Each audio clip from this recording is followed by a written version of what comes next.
Thank you, Lord. Thank you, Father. Bless your name. दोस्तों, जय मसीह।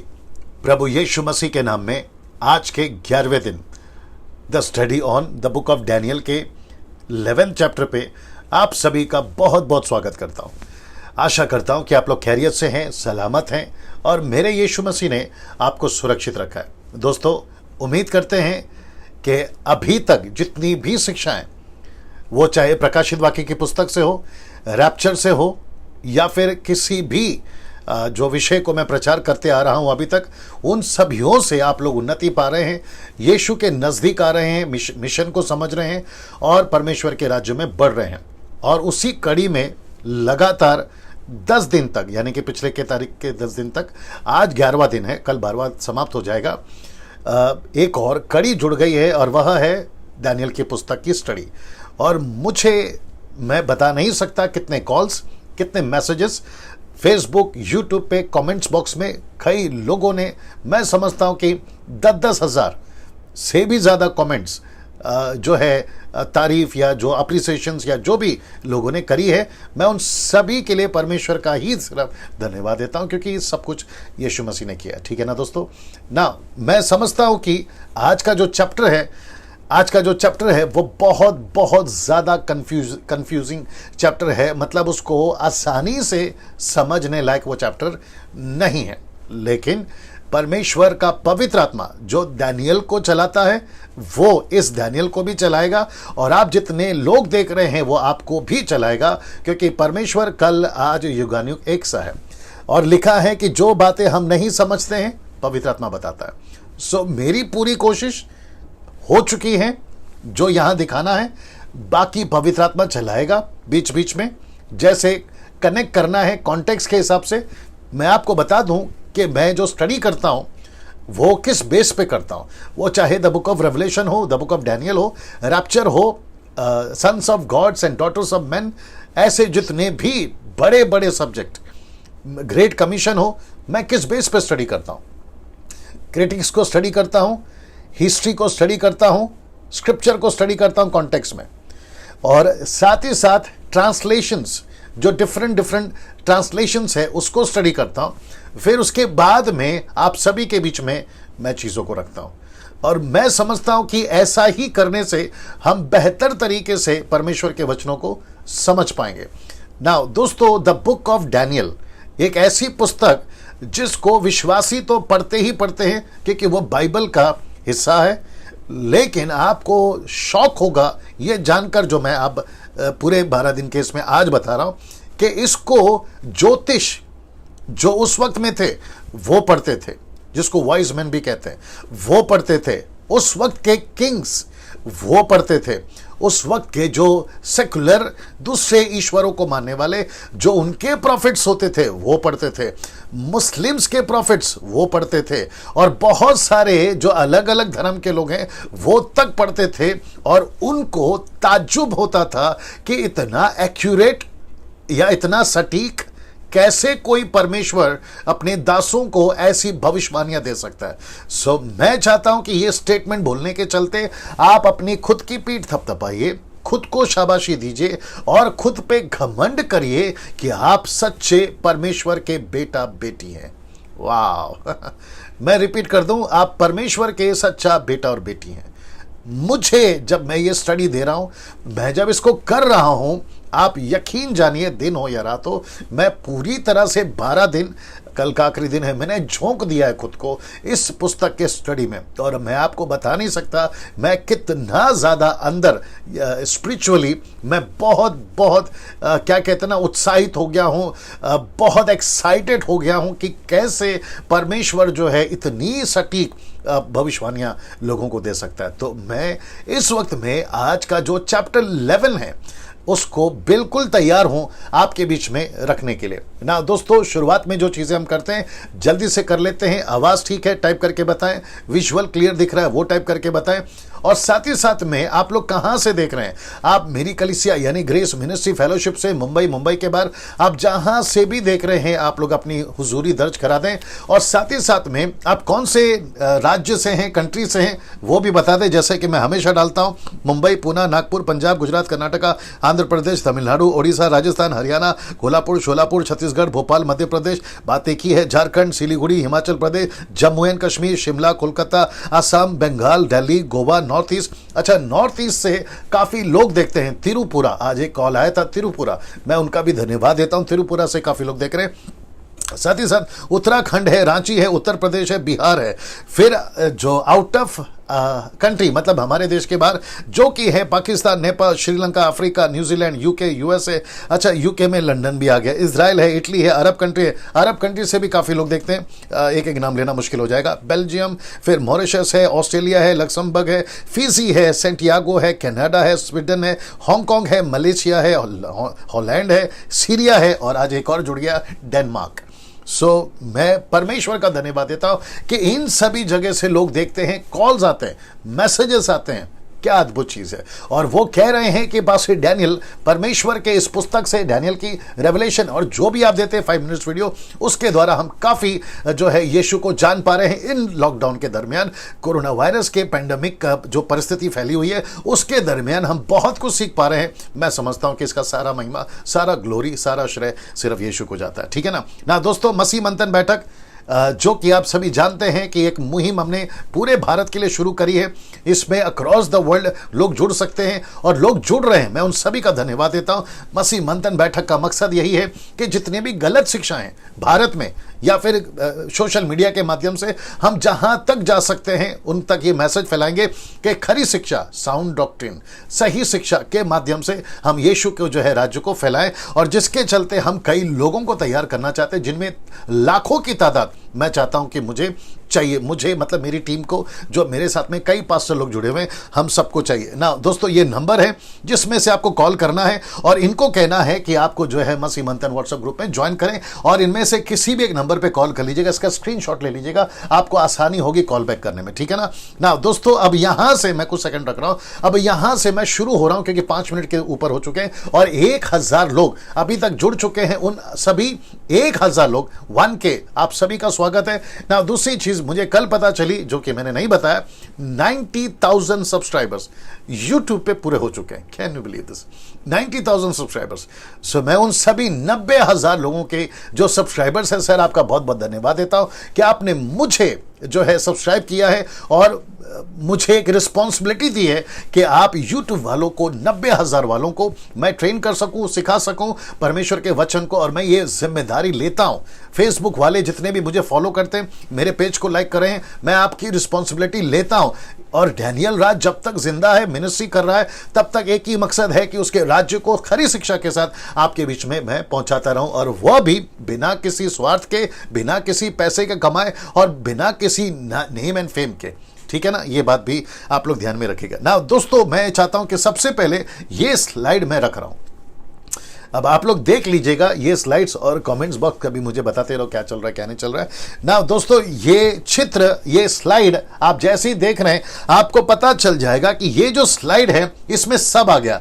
Chapter 2 का दर्शन आ गया, चैप्टर 7 का दर्शन आ गया, और चैप्टर 8 का दर्शन आ गया। तो जितने भी सपने और दर्शन, ड्रीम्स एंड विजन्स जो डैनियल ने देखे हैं, वो सब कुछ आपके बीच में मैंने 1 शॉट में रख दिया। और भी 2-3 रखूंगा, लेकिन आप इसको पहला समझ लीजिए। मैंने कल जिसको कहते हैं रिकैप, रिकॉल, या फिर जो मैंने सिखाया था, मैंने कल उसको बता दिया। आज नहीं बता पाऊंगा, क्योंकि चैप्टर 11 जो है वो बहुत लंबा है और समझने लायक चैप्टर है। तो जिसके चलते मैं आप सभी को रिक्वेस्ट करूंगा, आप लोग इसको देख लीजिएगा ना। ये सब मैंने नाम डाल दिए हैं। बेबीलोन है, मीडो पर्शियन है, ग्रीस है, रोम है, डिवाइडेड रोम। आप सभी जानते हैं डिवाइडेड रोम का मतलब क्या होता है। वो 10 उंगलियां जो लोहा और कीचड़ मिला हुआ है, और फिर उसके बाद में एंटी क्राइस्ट का किंगडम, और फिर ये पत्थर को आप जानते हैं, second coming of Jesus Christ. ये पत्थर देख लीजिए। तो ऐसे चित्र को देखने से आपको ये पता चल जाएगा। मुझे हटने की जरूरत है, यह सब कुछ दिख रहा है, वहां पे भी चेक करते रहना। ठीक है ना, अगर मैं बीच में आ रहा तो मुझे बताइए ना दोस्तों। साथ ही साथ आपको यह भी याद होगा कि ये दृश्य जो कि एक टॉपिक को लेके हम चल रहे थे लगातार, और मैंने ये भी कहा था कि लूसीफर को अगर किसी को टारगेट करना है तो वह है परमेश्वर का मंदिर। मैंने ये रखा है टैबरनेकल, या फिर आप जैसे भी बोलो, परमेश्वर का मंदिर, कलीसिया, मैंने ये रखा है। साथ ही साथ मैंने ये भी बताया था 70 वीक्स और 2300 डेज। मैंने आपको बताया था कि 70 वीक्स का मतलब है 490 ईयर्स और 2300 डेज का मतलब है 2300 ईयर्स। और मैंने आपको यह भी बताया था कि 1844 में दुनिया खत्म हो जाएगी ना। इसके हिसाब से दुनिया भी खत्म नहीं हुई है, इसके हिसाब से, ठीक है ना। सो 1844 में दुनिया खत्म हो जानी चाहिए थी अकॉर्डिंग टू दिस स्ट्रैटेजी, लेकिन नहीं हुआ बिकॉज इसका हफ्ता, आखिरी हफ्ता, जैसे कि 7 हफ्ता 62 वीक्स यानी 62वां हफ्ता, लेकिन आखिरी का हफ्ता यीशु को दिया गया था, 3.5 साल। वैसे ही लूसीफर का आखिरी हफ्ता वो चल रहा है, माफ करें, एंटी क्राइस्ट का आखिरी हफ्ता वो चल रहा है, और वो तब तक चलता रहेगा जब तक कि पाप का त्याग ना हो जाए, पाप का अंत ना हो जाए, यीशु के प्रति जो पश्चाताप यीशु ने दिया है वो लोगों को स्वीकार ना हो जाए। और जैसे 2 थिस्सलुनीकियंस चैप्टर 2 वर्स 4 ऑनवर्ड्स लिखा है कि कोई उसको रोक रहा है, वो कौन रोक रहा है? पवित्र आत्मा रोक रहा है। कौन रोक रहा है? सुसमाचार रोक रहा है। और जब तक सुसमाचार पूरी तरह से जाति जाति में नहीं चला जाएगा, रोमन्स चैप्टर 11 के अनुसार में लिखा है कि एक कौम यानी कि इजराइल वो कठोर रहेगा जब तक अन्य जाति का एक आखिरी व्यक्ति जब तक स्वर्ग के राज्य में प्रवेश ना कर ले। अब इसकी अवधि, इसकी टाइम पीरियड, ये कितना समय का है, इसको कितना समय लगेगा, कितने साल लगेंगे, कितनी पीढ़ी लगेगी, ये सिर्फ परमेश्वर जानता है। According to 2 Peter chapter 3 verse 9 कहता है वो चाहता है कि सबका उद्धार हो, सबको मन फिराव का मौका मिले। अब इसके पीछे परमेश्वर की मर्जी एक ही है, और वहां है सबको मन फिराव का मौका मिले। जैसे जैसे पीढ़ी बढ़ेगी, जैसे जैसे बच्चे आगे बढ़ेंगे, जैसे जैसे वंश आगे बढ़ेगा, मुझे नहीं पता कि परमेश्वर कब तक इसको लेकर चलेगा, लेकिन उसके चक्कर में हम नहीं पड़ेंगे। मैंने बीच में कहा भी था कि कुछ लोगों को अंत के दिनों का बुखार है, उनका टॉपिक होता है अंत आ गया, कल आएगा, परसों आएगा, 1 हफ्ते के बाद आएगा, 1 महीने के बाद, कुछ लोग तो डेट भी दे रहे हैं। मैं नहीं बोलना चाहूंगा उस सारी चीजें, लेकिन मुझे नहीं पता, अगर कोई मुझे कॉल करके पूछेगा कि डैनियल भाई आप जो है the book of revelation, Daniel की बुक के ऊपर आप बात कर चुके हैं, तो आपकी प्रेडिक्शन क्या है कि कब आएगा जीसस? मेरे दोस्त, नहीं बता पाएगा, ना मैं बता पाऊंगा, ना कोई पृथ्वी पे बता पाएगा, ना ज्योतिष बता पाएगा। ये पिता के हाथ में है। याद होगा ना आपको, पतरस ने पूछा था तो यीशु ने क्या कहा? अपना काम कर, ये काम तेरा नहीं है, ये जानना तेरा काम नहीं, ये पिता के हाथ में। तो मैं उन सभियों को कहना चाहूंगा कि अभी जो हमारी रिस्पॉन्सिबिलिटी है, वह रिस्पॉन्सिबिलिटी यहां है, क्या है? सब ठीक है? रिस्पॉन्सिबिलिटी यहां है कि हम सिर्फ वो मिशन पे चलें, हम उस मिशन पे चलें, और वो मिशन क्या है? सुसमाचार। That's it. नाउ दोस्तों, ये सब आपको समझ में आ गया। नाउ आपको मैंने कल बताया था 10th चैप्टर के वक्त में ये वाला युद्ध बड़ा है। कॉन्टेक्स्ट क्या है? मंदिर। तो इसका मतलब है ये मंदिर, यानी कि कलीसिया, आज की तारीख में कलीसिया, उस वक्त में टैबरनेकल मंदिर, यरूशलेम, इजराइल द नेशन, लेकिन अभी बात हो रही है कलीसिया की। तो कॉन्टेक्स्ट में युद्ध बड़ा है, तो युद्ध किसको लेकर है? ये सब आज आप चैप्टर 11 पे देखने पाओगे। युद्ध बहुत बड़ा है। इसका मतलब है कि दानियल को पता चल गया कि ये युद्ध बड़ा है। आपको याद आ गया चैप्टर 10 वर्स 1-2 तक अगर आप पढ़ोगे, युद्ध बड़ा है। तो मैं वापस कहना चाहूंगा, जितने अभी मुझे सुन रहे हैं, आप जो फेसबुक पे, यूट्यूब पे सुन रहे हैं, युद्ध बड़ा है। इसलिए यीशु ने कहा है कि जागते रहो, प्रार्थना करते रहो। पौलुस क्या कहता है? हम सब बैटलफील्ड में, इसलिए परमेश्वर के सारे हथियार को पहन लो। याद आ गया आपको इफिसियों 6वां अध्याय? तो इसका मतलब है कि हम सभियों को, आज हम छोटे पास्टर हों या बड़े पास्टर हों, 1 हफ्ते के विश्वासी हों या 40 साल के विश्वासी हों, हम दास हो, दासी हो, बेटा हो, बेटी हो, लड़का हो, लड़की हो, हम सब एक युद्ध के मैदान में। मैं इसी वजह से बार बार कह रहा हूं कि मसीह जीवन टाइम पास का जीवन नहीं है। मसीह जीवन खेल कूद का टाइम का जीवन नहीं है। मसीह जीवन पिकनिक, पिज्जा, बर्गर, गलत नहीं है, मैं इसको गलत नहीं बोल रहा हूं, लेकिन फोकस आजकल देखा जा रहा है कि इसी के पीछे भाग रहे हैं। फिर इंटरटेनमेंट है, कंपटीशन से, कभी ये कंपटीशन, कभी ये कंपटीशन। ऐसा लगता है आज के क्रिश्चियनों को, मसीहों को ऐसा लगता है कि सब खत्म हो गया है, यीशु क्रूस पे मर गए हैं और अब हमको कुछ नहीं करना है, ऑटोमेटिकली सब कुछ होगा। अगर ऑटोमेटिकली सब कुछ होता तो फिर पतरस को, पौलुस को, स्टीफन को, एंड्रू को, फिलिप को इतना दुख उठाकर सेवा करने की जरूरत क्या थी? आप सोच के देखिए। और जो पिछली पीढ़ी यानी कि 16, 17, 18, 19 सदी में जो मिशनरियों ने पूरे दुनिया में दुख उठाया, तो फिर उनको दुख उठाने की क्या जरूरत है? तो बहुत बड़ा ट्रैप, मैं रिपीट कर दूं, बहुत बड़ा ट्रैप। ट्रैप का मतलब है जाल, लूसीफर ने कलीसिया में डाल रखा है। और मैं वापस कहता हूं कि युद्ध बड़ा है। और कॉन्टेक्स्ट क्या है? मंदिर।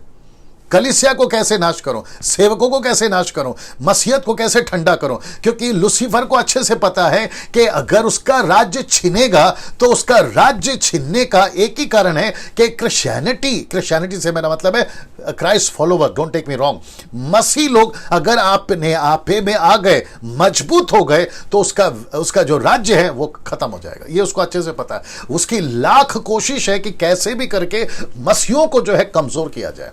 आपस में पास्टरों के बीच में झगड़ा, आपस में चर्चों के बीच में झगड़ा, आपस में विश्वासियों के बीच में झगड़ा, घर के अंदर झगड़ा। आप सोच के देखिए, आज मसीहत बोलती है कि पवित्र शास्त्र हमको प्यार सिखाती है। अब यहां पे लोगों को जरा सा लगेगा, लगने दो। कहते हैं कि हमको बाइबल कहती है प्यार सिखाओ, लेकिन जो खुद बाइबल लेकर घूमते हैं उनके आपस में प्यार नहीं है। इससे बड़ी शर्मिंदगी की बात क्या होगी, बताइए आप। सोच के देखिए, जो पास्टर फेलोशिप होती है, वो चाहे किसी भी स्टेट में हो, वो चाहे किसी भी सिटी में हो, पास्टर फेलोशिप के अंदर आपको 2-2, 3-3 ग्रुप मिल जाएंगे। पहला एक चलता था, अचानक से 2 हो जाएगा, वो लेकर अलग शुरू करेगा, ये लेकर अलग शुरू करेगा। आप ये सारी बातों से वाकिफ है। तो ये सब बड़ा युद्ध है, ये देख लीजिए, बड़ा युद्ध है ये सब बड़ा युद्ध है। दिमाग में बहुत कुछ आ रहा है, लेकिन वक्त इजाजत नहीं दे रहा, क्योंकि मुझे बहुत सारी चीजें कवर करनी है। और फिर कहते हैं मेरे जाने के बाद यूनान का राजा आएगा। किसने कहा यह बात? गैब्रियल ने। किससे कहा? डैनियल से। क्या कहा? मैं जैसे ही जाऊंगा यूनान का राजा आएगा, जो कि आप लोग जानते हैं कि कल मैंने आपको बताया था the book of Daniel chapter 10 के आखिरी वचन में। तो इसका मतलब है कि अब यहां से यूनान का राजा एंट्री करने वाला। यूनान का राजा ग्रीस का मतलब है भाषा सिकंदर से मेरा मतलब है उसके 4 जनरल, और वहां से 2 ग्रुप कैसे निकलेगा वो सब एक एक करके आपके बीच में रखूंगा। और मैं वापस कहता हूं कि जब आप लोग जुड़ जाते हैं, एक बार कनेक्ट हो जाते हैं, तो आपका जो पीसी, लैपटॉप, जो भी आप देख रहे हैं, जहां से भी देख रहे हैं, यूट्यूब वालों जब अपलोड होता है घर पे देख रहे हैं, आप किसी भी चीज से डिस्टर्ब नहीं होना है। आपका फोकस सिर्फ और सिर्फ यहां पर है। पेपर, पेन, बाइबल सब लेकर बैठिए, और ये वीडियो अपलोड है, जब चाहो जितनी बार देखना चाहो आप लोग देख सकते हैं ना। दोस्तों, अब यहां से आपके बीच में मैं जो 1 से लेके 45 तक, चैप्टर 11 में टोटल 45 पद हैं, 45 वर्सेस हैं।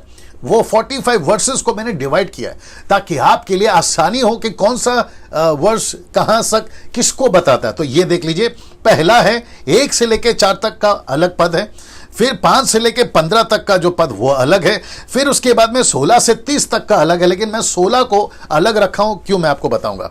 साथ ही साथ 31 से लेके 40 तक अलग है, और फिर 41 से 45 तक ये अलग है। सो 1 to 4, 5 to 15, 16 to 30, 31 to 40 and 41 to 45, ये सब अलग है। नाउ अब यहां से मैं एक एक स्क्रिप्चर वर्ड्स बाय वर्ड्स आपके बीच में जो है बातों को रखता चला जाऊंगा। कुछ वचन को मैं जंप करूंगा, जैसे कि अब यहां से मैं कुछ चीजों को जंप करूंगा। जंप से मेरा मतलब है वो एक राजा को ही बताता है, तो उसके ऊपर उतना बात नहीं करेंगे, लेकिन वो कनेक्टेड ही रहेगा। मैं वापस कहता हूं, बहुत टफ था ये जो चैप्टर 11 है, ये बहुत टफ था। मुझे अच्छे से पता है कि भारत के बाहर हो, नेशनली, इंटरनेशनली, वो सब योग को अगर आप पूछोगे कि वो सबका इंटरप्रेट कर पाएंगे, लेकिन जैसे ही चैप्टर 11 आता है तो हालत खराब हो जाती है। बट मैं वापस कहूंगा, परमेश्वर जो डैनियल का है वो अंदर है, आपके साथ भी है, मेरे साथ में भी। वो हमें बेहतर तरीके से बताएगा, और मेरी पूरी तैयारी और कोशिश है कि आपके बीच में बिल्कुल सटीक बातों को मैं रख सकूं। तो आप लोग तैयार हैं? फिर से पूछूंगा, फेसबुक, यूट्यूब वालों, अगर आप लोग तैयार हैं, आइए शुरू करते हैं। Words 1, chapter 11, words 1। नाउ ये रहा, लिखा है कि दारा नामक मादी राजा के राज्य के पहले वर्ष में उसको हियाव दिलाने और बल देने के लिए मैं खड़ा हो गया। ये मैं कौन है? रख रहा हूं आपके बीच में, ये मैं है गैब्रियल। अब अच्छा, कुछ लोग कहेंगे कि डैनियल भाई गैब्रियल ऐसा दिखता है। कोई गारंटी नहीं दे रहा हूं, ऐसा दिखता है वैसा दिखता है, हमने नहीं देखा साहब, लेकिन क्योंकि आपको समझाना है, आपको कनेक्ट करना है, जिसके लिए मैंने ये फोटो लिया है। लिखा है कि गैब्रियल डैनियल को समझा रहा है। तो इसका मतलब है कि यहां पे चैप्टर 10 का वर्स 20 में आपको याद होगा कि इसी ने कहा था, तब उसने कहा, क्या तू जानता है कि मैं किस कारण तेरे पास आया हूं? क्या तू जानता है मतलब मैं तुझे चैप्टर 11 में बहुत कुछ बताने वाला हूं। 10 में बोल दिया था उसने, क्या तू नहीं जानता कि और मैं जैसे ही चला जाऊंगा यूनान का राजा आएगा। ये आपको मैंने अभी कनेक्ट करा। तो इसका मतलब है कि ये व्यक्ति दानियल को समझा रहा है, दानियल नहीं समझा रहा है इसको, ये व्यक्ति दानियल को समझा रहा है। और इस वक्त में अभी जब हम पूरा चैप्टर 11 पढ़ रहे हैं या स्टडी कर रहे हैं तो गैब्रियल के दृष्टिकोण से कर रहे हैं, याद रखिएगा। और दानियल ने हर चीज दानियल को बताई, गैब्रियल ने हर चीज दानियल को बताई और दानियल लिखता चला गया ना। अब यहां से मैं रख रहा हूं आपके बीच में वचन 2, बड़े ध्यान से रहिएगा मेरे साथ में।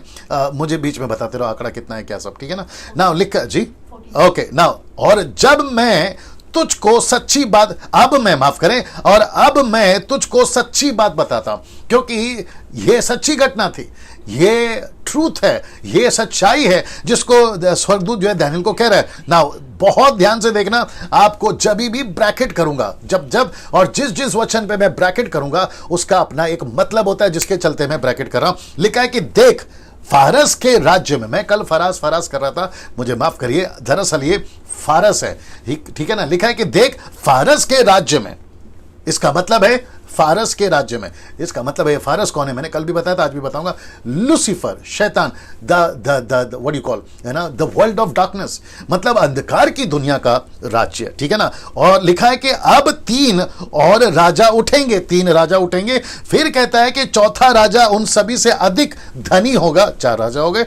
फिर लिखा है कि जब वह धन के कारण सामर्थ्य होगा तब सब लोगों को यूनान के राज्य के विरोध में उभारेगा। यूनान का राज्य याद आ गया आपको ना। मैं इसको कनेक्ट करता चला जाऊंगा आखिर तक, ये वाला आखिर तक ये चलेगा, ठीक है ना। ना दोस्तों, सबसे पहला बात करते हैं फारस के राज्य।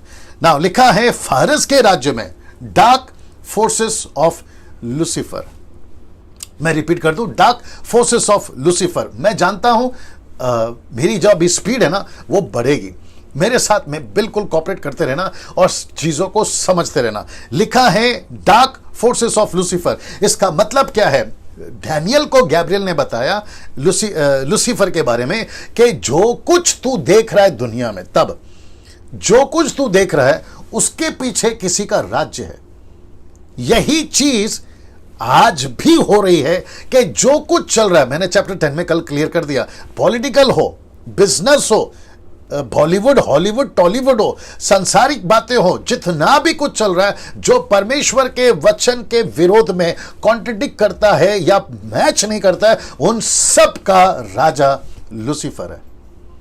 वो किसी से भी कनेक्टेड हो, वो नशा हो, ड्रग्स हो, व्यभिचार हो, रेप हो, मर्डर हो, आतंकवाद हो, नक्सलाइट हो, ये सारी चीजों के पीछे इस आदमी का हाथ है। तो इसका मतलब है फारस के राज्य में तब भी, अब भी, और ये अब अंत के दिनों में ये और बढ़ेगा। इसलिए यीशु ने क्या कहा था, यूहन्ना का किताब उसका 9वां अध्याय वचन 4 में, दिन है जिसमें काम करो, वो रात आने वाली है जिसमें हम काम नहीं कर सकते। ये यीशु का स्टेटमेंट है।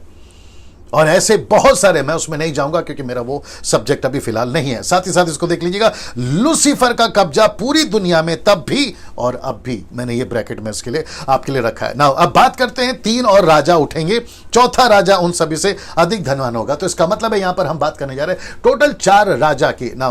देख लेना प्रोनाउंसिएशन कैसा आ रहा है, ठीक है ना। सबसे पहला है साइरस, राइट, ये है। अब आप बोलोगे डैनियल भाई ये कहां है? मैं वापस कहता हूं, मैंने जो शुरू में कहा था, हाँ, बाइबल को, खास करके दानियल किताब को विश्वासी तो पढ़ते थे, पौलुस भी पढ़ता था, जॉन भी पढ़ता था, यीशु तक भी पढ़ता था, लेकिन उस वक्त के जूइश के अलावा ऐसे बहुत सारे लोग भी पढ़ते थे। क्यों पढ़ते थे? क्योंकि इनकी सबकी भविष्यवाणी साइरस आएगा, फिर उसके बाद में कैम्बियस आएगा, फिर उसके बाद में डेरियस आएगा, फिर उसके बाद में जर्क्सिस आएगा। ये सब के बारे में बाइबल दानियल को परमेश्वर ने पहले से बता दिया था। उसके चलते ये 4 राजा का नाम मैं आपको बता चुका हूं।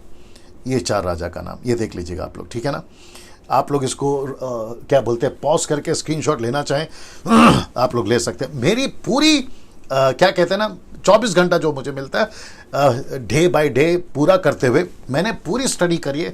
ये सब अपने अपने जीवन काल में कार्य कर रहे थे ना। अब इसको देखिएगा, ये 4 राजा मैं आपको बता चुका हूं, ये 4 राजा मैं आपको बता चुका हूं। अब यहां से पांचवा राजा आ रहा है। वचन कौन सा बता रहा है, ये देख लीजिए। ये है वचन 3, लिखा है कि इसके बाद ना, ये चारों राजा के बारे में मैं बहुत कुछ बोल सकता था। इनकी क्या कहते हैं वंशावली, ये कौन से सदी में आए, इन्होंने क्या क्या किया, मैं वो सब डाल सकता था, लेकिन मुझे एहसास हुआ कि नहीं डाल पाऊंगा क्योंकि वक्त नहीं इजाजत दे रहा। इसी में पूरा टाइम चला जाएगा। तो आप लोग क्या करिए, इन सब के ऊपर आप लोग खुद गूगल पे जाइए और विकिपीडिया आपको पूरी डिटेल दे देगा, ठीक है ना। वचन 3, इसके बाद एक पराक्रमी राजा उठकर अपना राज्य बहुत बढ़ाएगा और अपनी इच्छा के अनुसार ही काम किया करेगा। अब ये कौन सा राजा है जो पराक्रमी है, and you will be shocked. अब ये राजा का जिक्र चैप्टर 8 में मैंने किया था और वो चैप्टर 9 में भी चला, लेकिन अब ये वापस यहां पर आ गया, जिसको गैब्रियल बता रहा है। ये राजा कौन है, जानना चाहोगे जी? ये राजा है, देख लीजिएगा, जो कि लिखा है पराक्रमी राजा उठेगा जिसका नाम है अलेक्जेंडर द ग्रेट। ये राजा, और इसकी मृत्यु कब हुई पता है? 33 साल में, मतलब 33 ईयर्स ओल्ड में इसकी मौत हो गई। यीशु की मृत्यु कब हो गई? 33 ईयर्स में। देखिए सिमिलैरिटी, देखिए, इसने पूरी दुनिया को जीता गलत तरीके से, गलत सुसमाचार फैलाकर। यीशु मसीह पूरी दुनिया को जीतना चाहता है सही सुसमाचार सुनाकर। इसने लहू बहाया दूसरों का, यीशु मसीह ने लहू बहाया खुद का। ये अपना राज्य बनाना चाह रहा था, यीशु मसीह परमेश्वर का राज्य बनाना चाह रहा था। सीधा सिमिलैरिटी, लेकिन ये पूरा नेगेटिव चला, यीशु मसीह पूरा पॉजिटिव चला। ऐसा बहुत कुछ जोड़ सकता था, लेकिन वक्त इजाजत नहीं दे रहा। तो ये वो रहा जो कि 4 राजाओं के बाद आएगा ना। वक्त को ध्यान में रखते हुए लिखा है अलेक्जेंडर द ग्रेट को बाइबल में इतना क्यों डाला गया है? मतलब ये जो राजा है, जिसको यूनान का राजा भी कहा गया, ग्रीस, इसको इतना ऐड क्यों किया गया ना? जब मैं पढ़ रहा था, हिस्ट्री को स्टडी कर रहा था, तो मुझे इसके बारे में ये पता चला कि जब ये पूरी दुनिया को जीत रहा था, तो जीतते जीतते दुनिया को, सिटीज को, बॉर्डर्स को क्रॉस करते करते जब ये द नेशन ऑफ इजराइल पहुंचा, विशेष करके यरूशलेम के पास में पहुंचा, तब इसको परमेश्वर ने वहां के एक हाई प्रीस्ट का दर्शन दिया या स्वप्न दिखाया या विजन दिया, और उसको ये परेशान करा और जाकर उसने पूछा कि ये दर्शन मुझे क्यों? तब एक्सक्यूज मी, तब उसने, जो वहां का हाई प्रीस्ट था, उसने कहा कि बादशाह सिकंदर आपके आने से पहले एक प्रभु का दास है जिसका नाम है दानियल, उसने आपके बारे में बिल्कुल हूबहू आप कहां जाओगे, क्या करोगे, कैसे फतह पाओगे, वो सब की पूरी जो है देखो यहां पे लिखा हुआ। तो जब इसने पढ़ा द अलेक्जेंडर द ग्रेट, वो भौचक्का रह गया, और लिखा है, इतिहास कहता है कि वहां से उसने जो है किसी भी यरूशलेम के यहूदियों को नहीं सताया। उन्होंने नहीं मारा। किसने? बादशाह सिकंदर ने नहीं मारा। बाकी सबको उसने मारा, बाकी सबको उसने जीता, लेकिन यहां यरूशलेम से वो निकल गया, उसने उनको टच नहीं किया। ये एक सच्ची घटना है, आप लोग उसको गूगल पे चेक कर सकते हैं ना। वचन 4, जैसे ही राजा सिकंदर, लिखा है कि जब वह बड़ा होगा तब उसका राज्य टूटेगा। आप समझ गए टूटने का मतलब क्या है?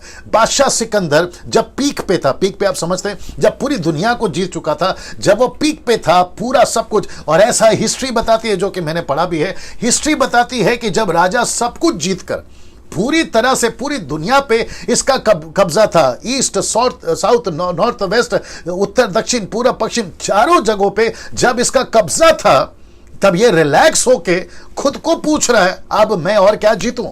और उसी के चलते ऐसा बताता है इतिहास कि इसने खूब शराब पी, और खूब शराब पीने के चलते ये बीमार हो गया और ये मर गया। सोच के देखिए, जब ये पीक पे था, इतनी छोटी उम्र में 33 साल के अंदर इसकी मौत हो गई। और जब ये मर गया, और ये भी बताती है इतिहास, मैं सब कुछ नहीं बता पाऊंगा, वक्त को ध्यान में रखना होता है, मैं सब कुछ नहीं बता पाऊंगा। इनके जो बच्चे थे ना, वो पागल पैदा होते थे। अब इसका कारण क्या है पता नहीं।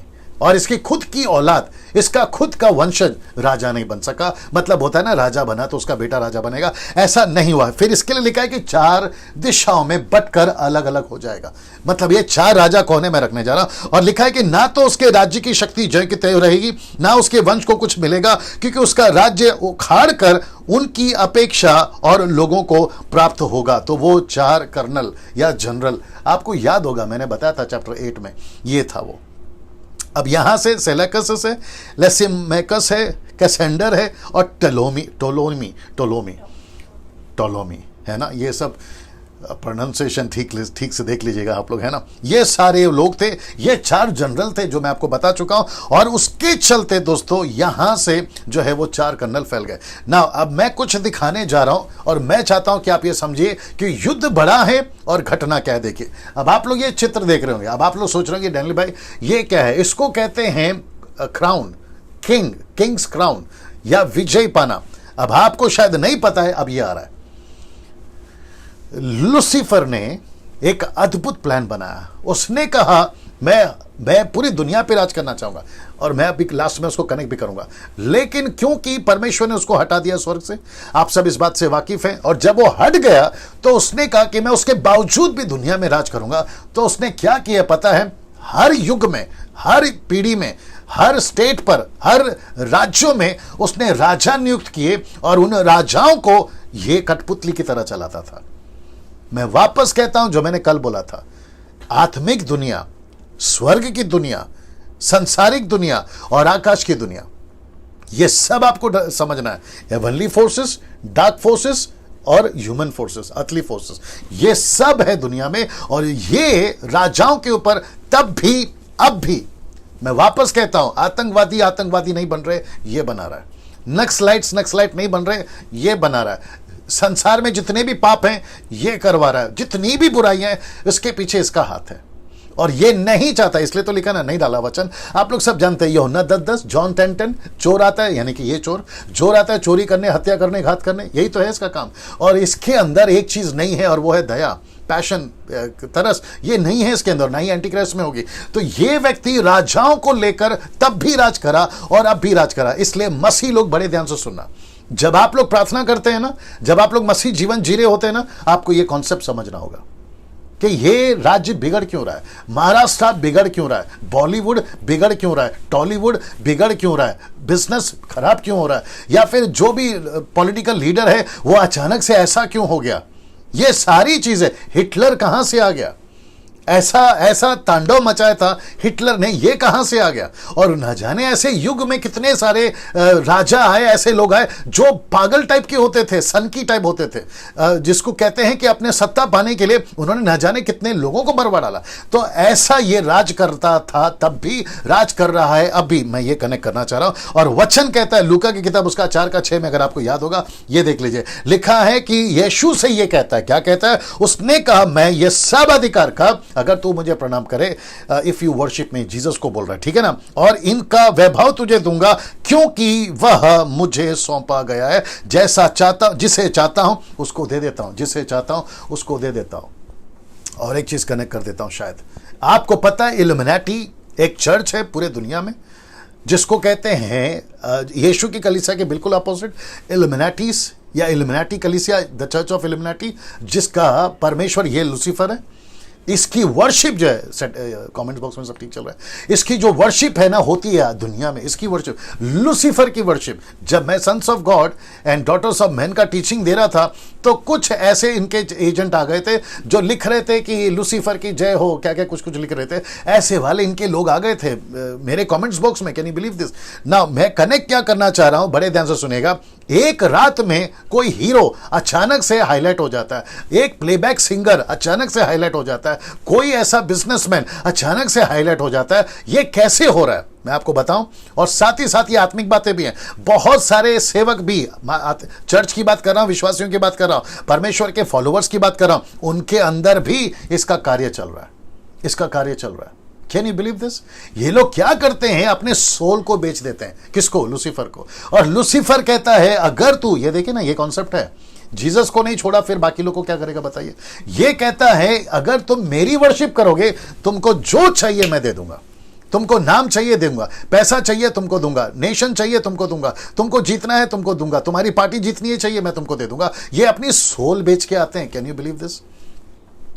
सोच के देखिए हम कितने डेंजर वर्ल्ड में हैं। बट डरने की जरूरत नहीं है, क्योंकि लिखा है पहला यूहन्ना उसका 4:5 में, अगर मैं गलत नहीं हूं, जो बाहर है उससे ज्यादा शक्तिशाली अंदर है।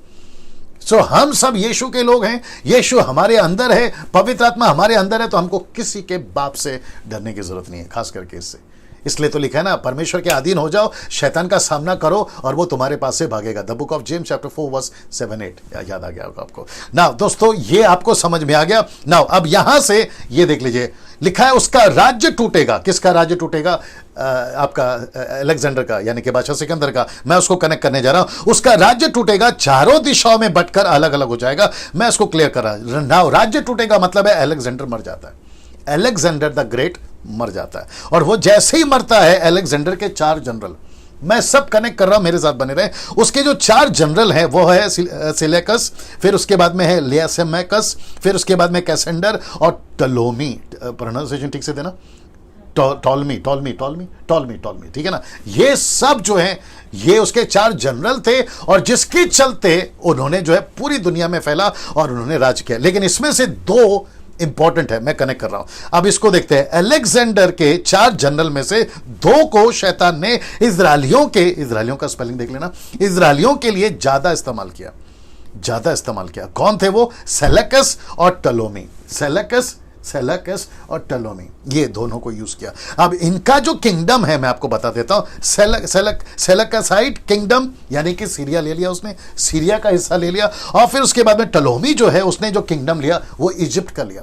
तो सीरिया और इजिप्ट ये साथ में चलता रहेगा, नॉर्थ और साउथ ये साथ में चलता रहेगा। मैं वापस रिपीट करता, नॉर्थ और साउथ, सीरिया और इजिप्ट ये साथ में चलता रहेगा। और कहां तक चलता रहेगा मैं आपको वो भी बताऊंगा ना। दोस्तों, ये मैप देख लीजिए, ना यहां पे है टलोमी किंगडम, टलोमिक, और ये है सेलेक्साइड, या जो भी है देख लीजिए आप लोग। ये अब इसके बीच में कुछ है, मैं कनेक्ट करूंगा आपको ना। पद 5 से 15 तक इन दोनों का राज्य चला। नॉर्थ किंगडम सेलेकस, ये नॉर्थ किंगडम चला। फिर उसके बाद में साउथ किंगडम चला, टलोमी, ये है टॉलमी, ठीक है ना, ये चला। ये दोनों साथ में चला। अब आप सोचिए ये दोनों साथ में क्यों चल रहा है, मैं कनेक्ट करूंगा। लेकिन राजा बदलते रहे, ये किंगडम चलता रहा, साउथ का और नॉर्थ का किंगडम चलता रहा, लेकिन राजा बदलते रहे। राजा तो बदलेंगे ना, 100 साल 120 साल तक जिंदा रहेंगे, बाद में तो मर रहे हैं। और ये तो पहले कुछ ज्यादा ही मर जाते थे क्योंकि युद्ध चलता था। राजा बदलते रहेंगे लेकिन किंगडम चलता रहेगा। और लूसीफर ये किंगडम को चलाता रहेगा। जैसे मैंने अभी आपको कहा, तो दिमाग में रखिए कि राजा बदल रहे हैं, और कितने राजा बदले नहीं मालूम इन दोनों के राज्य में, इन दोनों के किंगडम में ना। पद 5, तब दक्षिण का मतलब है साउथ, दक्षिण टलोमी, साउथ टॉलमी, ये साउथ चलता रहेगा। या आप जब देखोगे दक्षिण, आपको ये समझ में आ जाना चाहिए। देखो लिखा है कि देश का राजा बल पकड़ेगा, परंतु उसका हाकिम उससे अधिक बल पकड़कर प्रभुता करेगा, यहां तक कि उसकी प्रभुता बढ़ जाएगी। ना इसको देखिए, कई वर्षों के बीतने पर वे दोनों आपस में मिलेंगे। कौन दोनों आपस में मिलेंगे? सेलेकस और टोलोमी आपस में मिलेंगे, नॉर्थ और साउथ आपस में मिलेंगे, याद रखिएगा। और जब ये आपस में मिलेंगे तो लिखा है कि दक्षिण यानी कि साउथ, टोलोमी जो है साउथ वाला जो है, टोलोमी जो है अपनी, लिखा है कि राजा की बेटी उत्तर यानी कि नॉर्थ यानी कि सेलेकस के राजा के पास शांति की वाचा बांधने को जाएगी, परंतु उसका बाहुबल बना ना रहेगा। मतलब आपस में एक हो जाए, विवाह आपस में हो सके और हम आपस में रह सके, ऐसा इनका प्लान था। लेकिन ये नहीं हो सका, वह कहता है यूनिटी नहीं हो पाई, और ना वह राजा और ना उसका नाम रहेगा, परंतु वह स्त्री अपने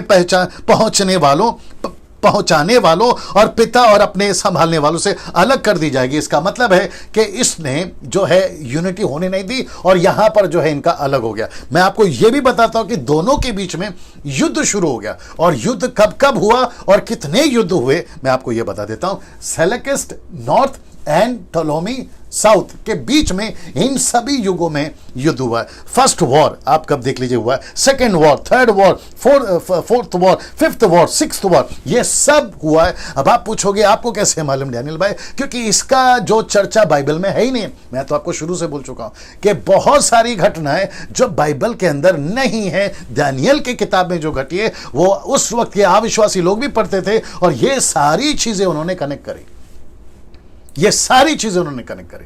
तो आप लोग भी, क्योंकि मैंने भी वहीं से लिया है, आप लोग भी अगर किसी को डाउट है कि ये सब कैसा है, आप लोग आराम से स्टडी करिए, जो कि मैं करके बैठा हूं। ये सारी चीजें जो है यहां पर घटी हैं, और जिसके चलते इसको देख लीजिए, south kingdom Ptolemy will be strong. मतलब इन सभी झगड़ों में सबसे ज्यादा जो उभर कर आया, वो कौन सा राज्य उभर कर आया? टोलोमी।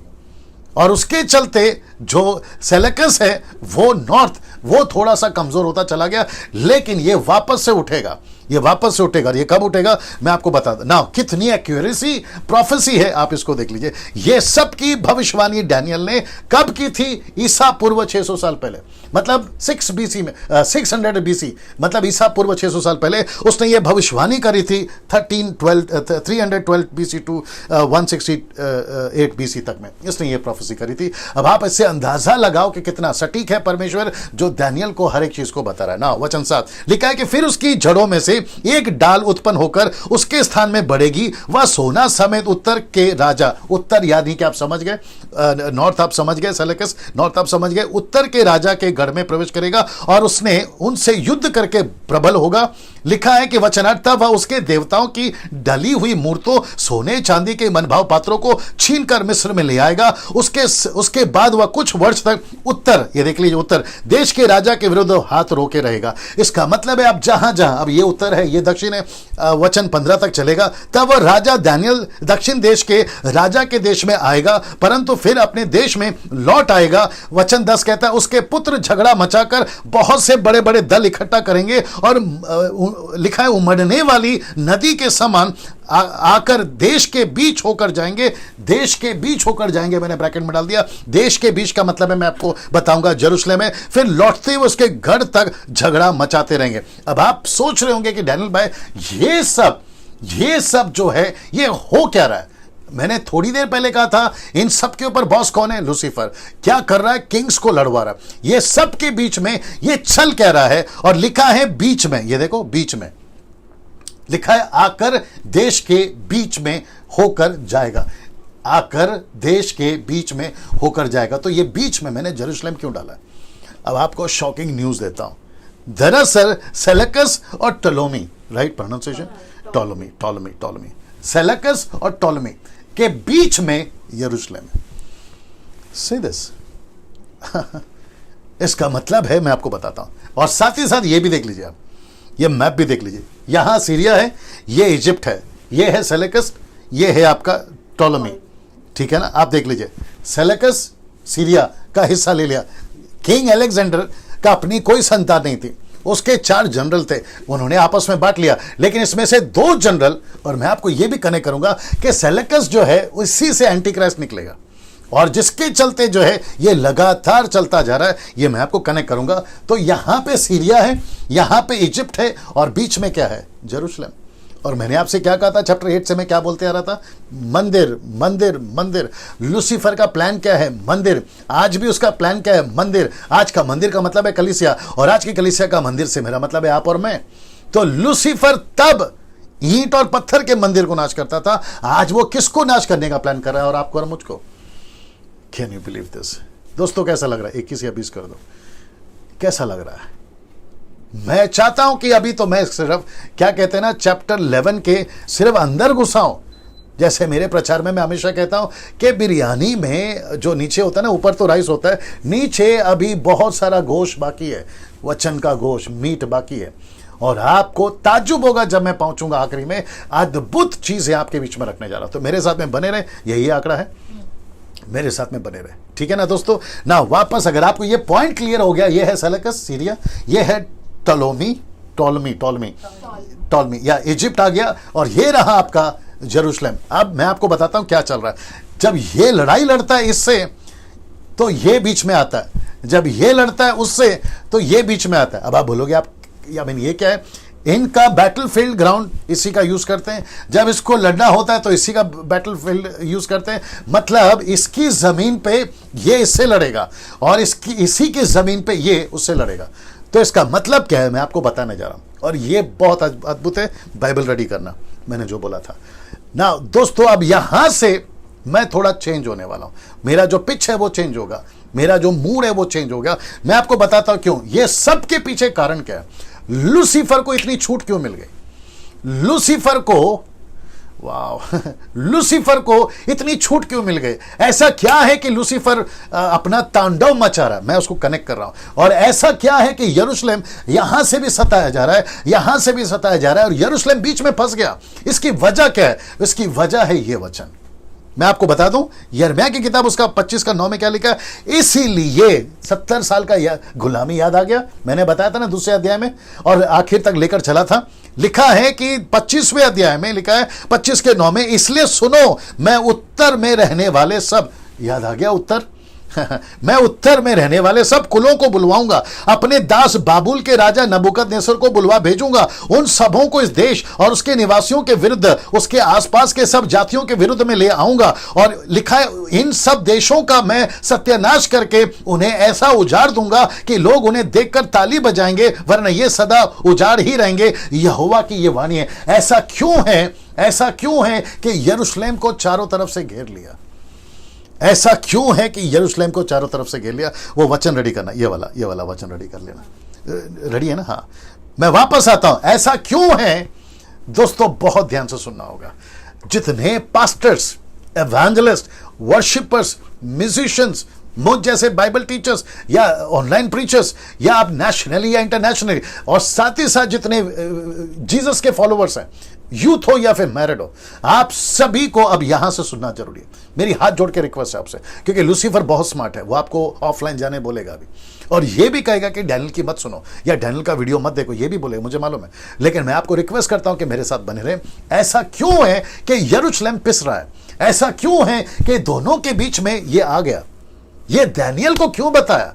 डैनियल के ये पुस्तक में इसका ये जिक्र क्यों है? इसका मतलब है कुछ तो गलतियां इन्होंने की है, कुछ तो गलतियां इन्होंने की है। अब वो क्या गलती की है मैं आपके बीच में रखने जा रहा हूं, और मैं पढ़ रहा हूं ये the book of Ezekiel chapter 14 verse from 12 to 23। मैं इसको पढ़ूंगा और मैं चाहता हूं कि आप लोग बड़े ध्यान से सुनिएगा, ठीक है ना? नाउ लिखा है the book of Ezekiel chapter 14 verse 12 to 23, Ezekiel की पुस्तक 14 का 12 से 23 तक में लिखा है कि तब यहोवा का यह वचन मेरे पास पहुंचा, हे मनुष्य के संतान, जब किसी देश के लोग मुझसे विश्वासघात करके पापी हो जाएं, विश्वासघात करके पापी हो जाएं, मैं अपना हाथ उस देश के विरुद्ध बढ़ाऊंगा, उसका लिखा है अन्न रूपी आधार दूर करूंगा, और उसमें अकाल डालकर उसमें से मनुष्य पशु दोनों को नाश कर दूंगा। अब आप जानना चाहते हैं वचन 14 में क्या लिखा है? बड़े ध्यान से सुनना। लिखा है कि तब चाहे उसमें नूह, दानियल, अय्यूब, रिपीट करता हूं, नूह, दानियल, अय्यूब, ये तीनों पुरुष हो तो भी वे अपने धर्म के द्वारा केवल अपनी ही प्राणों को बचा पाएंगे या बचा सकेंगे। प्रभु यहोवा की यह वाणी है। इसका मतलब क्या मालूम है? अगर बेबीलोन में दानियल है, विपत्ति तो मैं तब भी डालूंगा, लेकिन दानियल सिर्फ बचेगा, बाकी कोई नहीं बचेगा। नूह बचेगा लेकिन बाकी कोई नहीं बचेगा। अय्यूब बचेगा लेकिन बाकी कोई नहीं बचेगा। ऐसा क्यों? क्योंकि परमेश्वर कहता है, मुझे माफ करिए मैंने स्क्रिप्चर हटा दिया, लेकिन मैं इसको रखूंगा। ऐसा क्यों है कि यरूशलेम को आज चारों तरफ से ये सताव है? उसकी वजह एक ही है दोस्तों, और वजह यह है, इन्होंने मूर्ति पूजा की है। इन्होंने मूर्ति पूजा की है। ऐसे देवताओं को, बहुत सारा स्क्रिप्चर मेरे दिमाग में या स्लाइड्स में डालने के लिए मैं टेम्प्ट हो रहा था, लेकिन मैंने देखा कि वक्त बहुत कम पड़ जाएगा, 2-2 घंटा हो जाएगा, जिसके चलते मैंने बहुत सारे स्क्रिप्चर को कट किया। और जो कि कहता है, यदि मैं उस देश में मैं दुष्ट जंतु भेजूं जो उसको निर्जन करके उजाड़ डाले, और जंतु के कारण कोई उसमें होकर ना जाए, तो चाहे उसमें 3 पुरुष, वापस 3 पुरुष आ गए, जिसमें 3 पुरुष हो तो भी प्रभु यहोवा की यह वाणी है, मेरे जीवन की सौगंध, ना वे पुत्रों को और ना पुत्रियों को बचा सकेंगे, वे ही अकेले बचेंगे, परंतु देश उजाड़ हो जाएगा। दानियल बचेगा, नूह बचेगा, अय्यूब बचेगा, लेकिन यरूशलेम को मैं उजाड़ दूंगा। ऐसा क्यों दोस्तों? ना इसको देखिए, अब मैं क्योंकि वक्त को भी ध्यान में देख रहा हूं, वचन 21 में मैं आ जाता हूं, जंप कर दिया हूं, क्योंकि प्रभु यहोवा यूं कहता है, यरूशलेम पर अपने चारों ओर दंड पहुंचाऊंगा। यरूशलेम के चारों ओर दंड पहुंचाऊंगा, अर्थात तलवार, अकाल, दुष्ट जंतु और महामारी। इसके चारों ओर इसका मतलब क्या पता है? ये कौन है आज की तारीख में कलीसिया? ये कौन है आज की तारीख में आपका और मेरा शहर? ये कौन है आज की तारीख में आज की और मेरी आपकी पृथ्वी? और प्रभु कहता है यदि मेरे शहर में, यदि मेरी कलीसिया में, यदि मेरे लोगों में ऐसा कुछ भी पाया जाता है, वो चाहे नूह हो, दानियल हो, अय्यूब हो, मैं उनको बचाऊंगा, लेकिन बाकी सबको खत्म कर दूंगा। और आपको जानकर ताज्जुब होगा कि लाखों लाखों की तादाद में यहूदी तब मारे गए थे इन राजाओं के चक्कर में। इनके आपस के युद्ध में लाखों लोग मारे गए थे। उसकी पूरी डिटेल मुझे मिली, लेकिन वापस कहता हूं कि मैं यहां नहीं डाल पा रहा हूं, क्योंकि बहुत स्लाइड्स हो जाएंगे, बहुत लंबा टीचिंग हो जाएगा। आपको समझना होगा कि परमेश्वर यहां बोलना क्या चाह रहा है। ऐसा क्यों है कि ये 4 तरीके से परमेश्वर युद्ध छिड़वा रहा है, तलवार चलवा रहा है, जानवरों के द्वारा मरवा रहा है। और महामारी कोरोना वायरस, मैंने प्रचार किया है ना, कोरोना वायरस 4 कारणों से परमेश्वर की तरफ से। अब आप इसको कनेक्ट करिए। ऐसा क्यों है, मुझे माफ करें, ऐसा क्यों है कि लूसीफर को इतनी छूट मिल गई कि वो अपना तांडव मचा रहा है? इसके पीछे एक ही हाथ है। परमेश्वर कहता है मैं कुछ नहीं कर सकता, मैं कुछ नहीं कर सकता। The book of Ecclesiastes chapter 10 verse 8 लिखा है, जो बाड़ा तोड़ेगा उसको सांप काटेगा। सब उपदेशक 10:8 में लिखा है, जो बाड़ा तोड़ेगा उसको सांप काटेगा। कमेंट बॉक्स में सब ठीक चल रहा है? वाह, कैसा लग रहा है दोस्तों? सीधे यहां पे सीरिया, यहां पे इजिप्ट है और बीच में यरूशलेम है। आज भी ऐसी परिस्थिति है दोस्तों। यही बताने के लिए दानियल को गैब्रियल क्या बोलता है मालूम है? युद्ध बड़ा है। क्यों कहा उसने चैप्टर 2 में युद्ध बड़ा है? चैप्टर 10 का 2 में क्यों कहा उसने? सोच के देखिए आप। इसका मतलब है कि आत्मिक दुनिया में कुछ तो ठीक नहीं चल रहा है दोस्तों। इसलिए पौलुस ने भी कहा हमारी लड़ाई हड्डी मांस से नहीं है, अंधकार की ताकतों से है।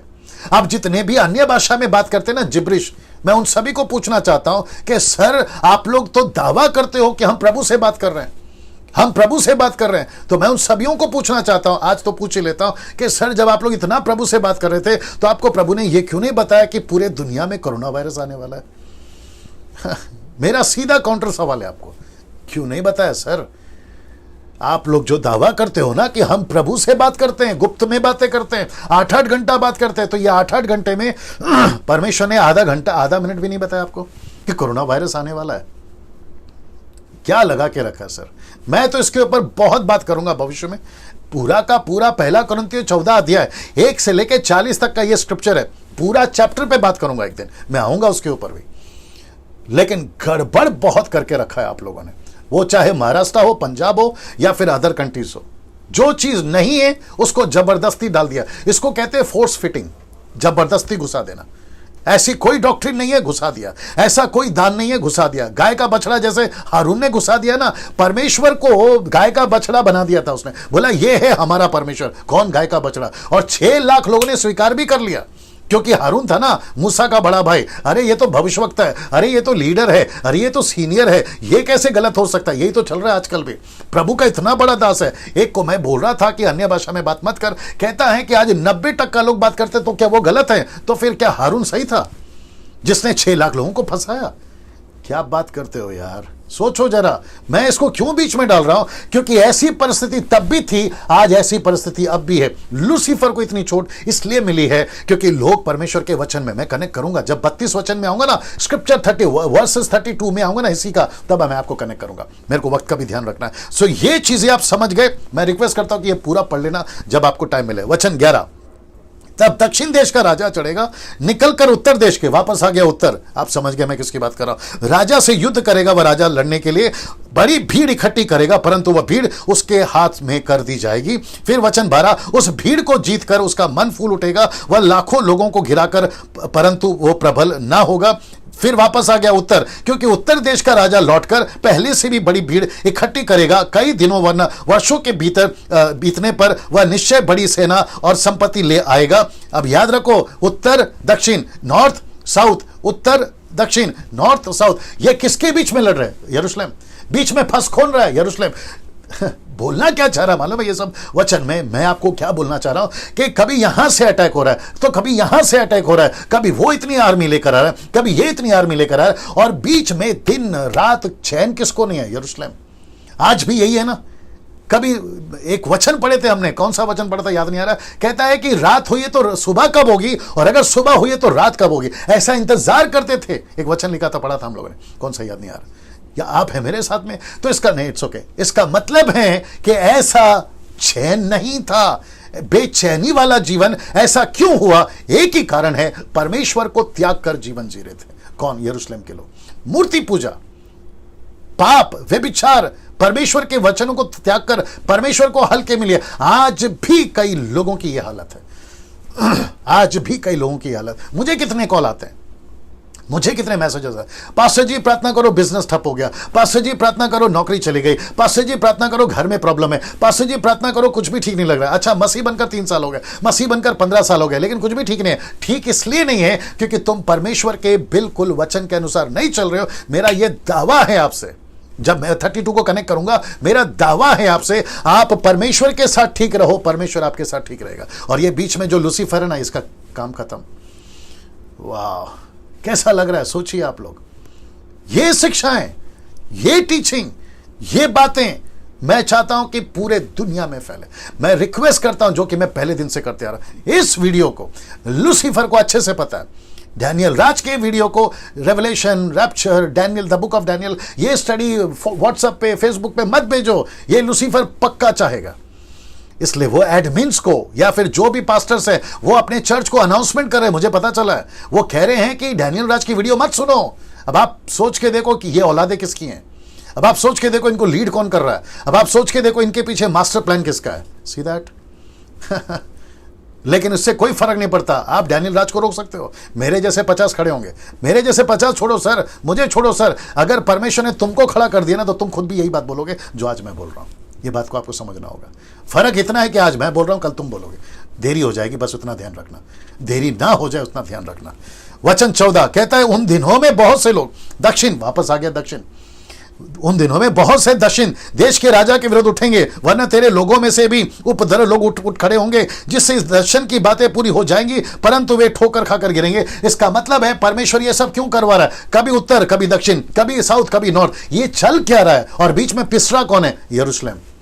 कभी सीरिया, कभी इजिप्ट, कभी इजिप्ट तो कभी सीरिया, बीच में मुसीबत में कौन आ रहा है? यरूशलेम। क्यों? एक ही कारण है, परमेश्वर को त्याग दिया। Can you believe this?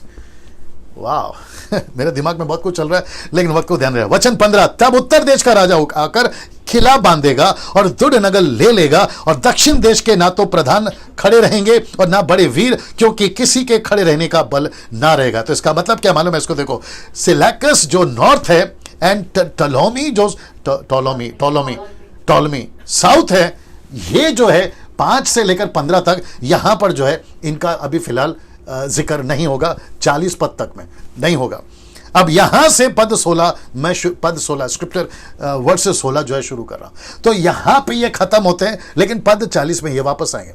आइए देखते हैं यहां पर क्या लिखा है, क्योंकि मैं वर्स बाय वर्स जा रहा हूं और ये बहुत पावरफुल है, मैंने आपको पहले कहा था। वचन 16 देखिए क्या लिखा है, तब जो भी उनके विरुद्ध आएगा वह अपनी इच्छा पूरी करेगा, वह हाथ से सत्यानाश लिए हुए शिरोमणि देश में भी खड़ा होगा, उसका सामना करने वाला कोई नहीं होगा। ये कौन है? ये कौन है?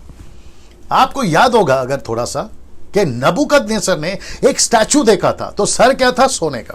डैनियल ने चैप्टर 2 में दर्शन देखा था, सबसे पहला लायन। आप याद आ गया कौन है ये? मैं आपको अभी बता देता, माफ करें, ड्रैगन, नॉट लायन, ड्रैगन। और डैनियल ने जो स्टैचू देखा था लास्ट में, लोहा, नॉट सर, लोहा। ये कौन है? मैं कनेक्ट करने जा रहा हूं। ये है पेगन रोम। ओ, एक साथ नहीं आया, आ गया। ओके, ये है पेगन रोम। 160 BC, यीशु के कुछ समय पैदा होने से पहले ये आ गया था। तो ये राजा जो लिखा है, तब जो भी उसके विरुद्ध, देख लीजिए ना, जो भी उनके विरुद्ध आएगा वह अपनी इच्छा पूरी करेगा। कौन? रोम। वह लिखा है, वह हाथ से सत्यानाश लिए हुए शिरोमणि देश। ये शिरोमणि देश कौन है? इजराइल, यरूशलेम। सत्यानाश किए हुए लेके शिरोमणि देश में भी खड़ा होगा, उसका सामना करने वाला कोई नहीं होगा। तो रोम का सामना करने वाला ना उस वक्त में आपका बेबीलोन था, ना ग्रीस था, और ना ही कोई और था। ये राज करने लगा था, मैं आपको बता चुका हूं ना। ये राजा जिसका नाम है लीगेट सी पोपोलियस, जो कि 168 BC में आया था। ये राजा, आप हिस्ट्री चेक कर लीजिए, आप टाइप कर लीजिए, आपको पता चल जाएगा। और ये उस वक्त में ये जो राजा है ये यहां पर रूल करता था। और पता चला है, बताया गया है कि ये परमेश्वर के लोगों के बीच में बड़े क्रूरता से और परमेश्वर के लोगों के कार्य में या यहूदियों के बीच में ये कार्यरत था और काम कर रहा था ना। पद 17 से 30 तक में अब यहां पर एक ऐसा कैरेक्टर आता है जो कि मैं चाहता हूं कि अब पीक पे जा रहे हैं, हम पीक समझते हैं। अब हमारी जो टीचिंग है ना उसकी हाइट पकड़ेगी अभी। आइए देखते कैसे। पद 17 से 30 तक में एंटियोकस इम्फेफियंस, क्या था इसका? एफिफेंस। मेरी मदद के लिए धन्यवाद। वापस आते हैं एंटियोकस, मैं एंटियोकस लेकर चलूंगा, एफिफेंस, ओके जो भी है। ये चला यहां से लेकर यहां तक, लेकिन पद 31 से लेकर 40 तक में यह आता है जिसका नाम है एंटी क्राइस्ट। आप देख रहे हैं similarity, Antiochus anti Christ. Repeat कर दूं, एंटियोकस एंटी क्राइस्ट। तो एंटियोकस चलता है यहां से लेकर यहां तक, एंटी क्राइस्ट चलता है यहां से लेकर यहां तक। अब बाकी के जो 5 है यानी कि 5 वचन वो तो मजेदार है ही, मेरे साथ में बने रहे, बिल्कुल भी अपने जो फोन है या ऑफलाइन नहीं जाना। वचन 17 माफ करें, लिखा है कि तब उत्तर देश का राजा अपने राज्य, अब देखिए डायरेक्शन वही चल रहा है, उत्तर का मतलब है डायरेक्शन वही चल रहा है, बात मैं कनेक्ट करूंगा उत्तर से भी। तब उत्तर देश का राजा अपने राज्य के पूर्व बल समेत कई सीधे लोगों के संग लिए हुए आने लगेगा, अपनी इच्छा के अनुसार काम किया करेगा। वह दक्षिण देश के राजा को एक स्त्री इसलिए देगा कि उसका राज्य बिगड़ जाए, परंतु वह स्थिर ना रहेगी, ना उस राजा की होगी। ना कनेक्ट करते चला जाऊंगा बीच में, मेरे साथ में बने रहे। तब वह द्वीपों की ओर से मुंह करके बहुतों को ले लेगा, परंतु एक सेनापति उसके अहंकार को मिटाएगा, वरना उसके अहंकार के अनुकूल उसे बदला देगा। वचन 19, तब वह अपने देश के गढ़ों को और मुंह फेरेगा, वह ठोकर खाकर गिरेगा, कहीं उसका पता ना रहेगा। अब ये कौन है, मैं कनेक्ट करने जा रहा हूं। यह है जूलियस कैसर, यह है जूलियस कैसर। पद 17 से लेकर 19 तक में यह है जूलियस कैसर, जो कि 60 BC में आया था। ये इसकी हिस्ट्री ये बताती है, ये सबकी प्रोफेसी दानियल कर चुका है। Can you believe this?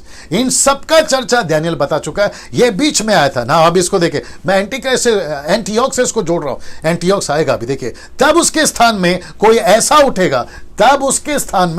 ऐसा उठेगा जो शिरोमणि राज्य, जिसका मतलब है यरूशलेम, शिरोमणि राज्य अंधेर करने वालों को घुमाएगा, परंतु थोड़े दिन बीतने पर वह क्रोध या युद्ध के बिना ही नाश हो जाएगा। मतलब इसका युद्ध नहीं होगा, लड़ाई नहीं होगा, लेकिन यह नाश हो जाएगा। यह कौन है, मैं रखने जा रहा हूं, आप तैयार हैं? यह है अगस्तस। यह है अगस्तस। इसका जिक्र बाइबल में है, मैं आपको बताता हूं कहां पर। लूका की किताब उसका 2:1 में लिखा है कि उन दिनों में अगस्तुस कैसर के ओर से आज्ञा निकली कि सारे जगत के लोगों के नाम लिखे जाए, क्योंकि टैक्स कलेक्ट करना था।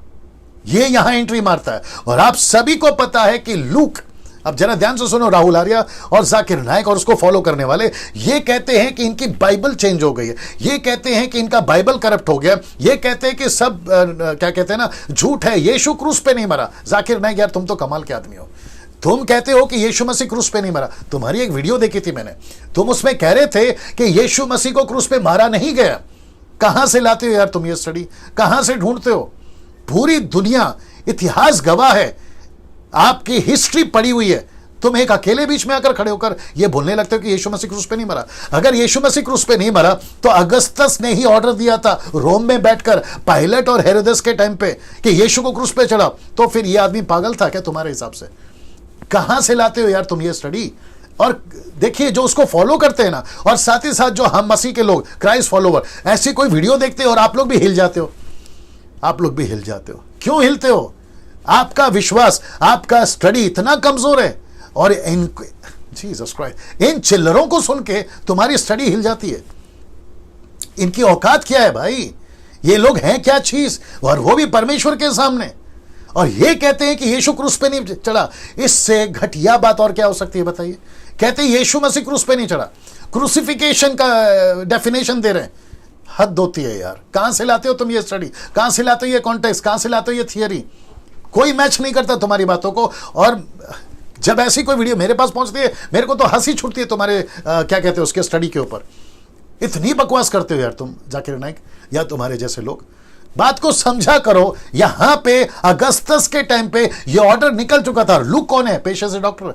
तो लूक कहता है चैप्टर 1 वर्स 1 to 3 तक में, वो कहता है मैंने यीशु की घटना जो तुम्हारे बीच में घटी है बारीकी से स्टडी कर कर लिखा है। लूक बोलता है तो क्या वो पागल था?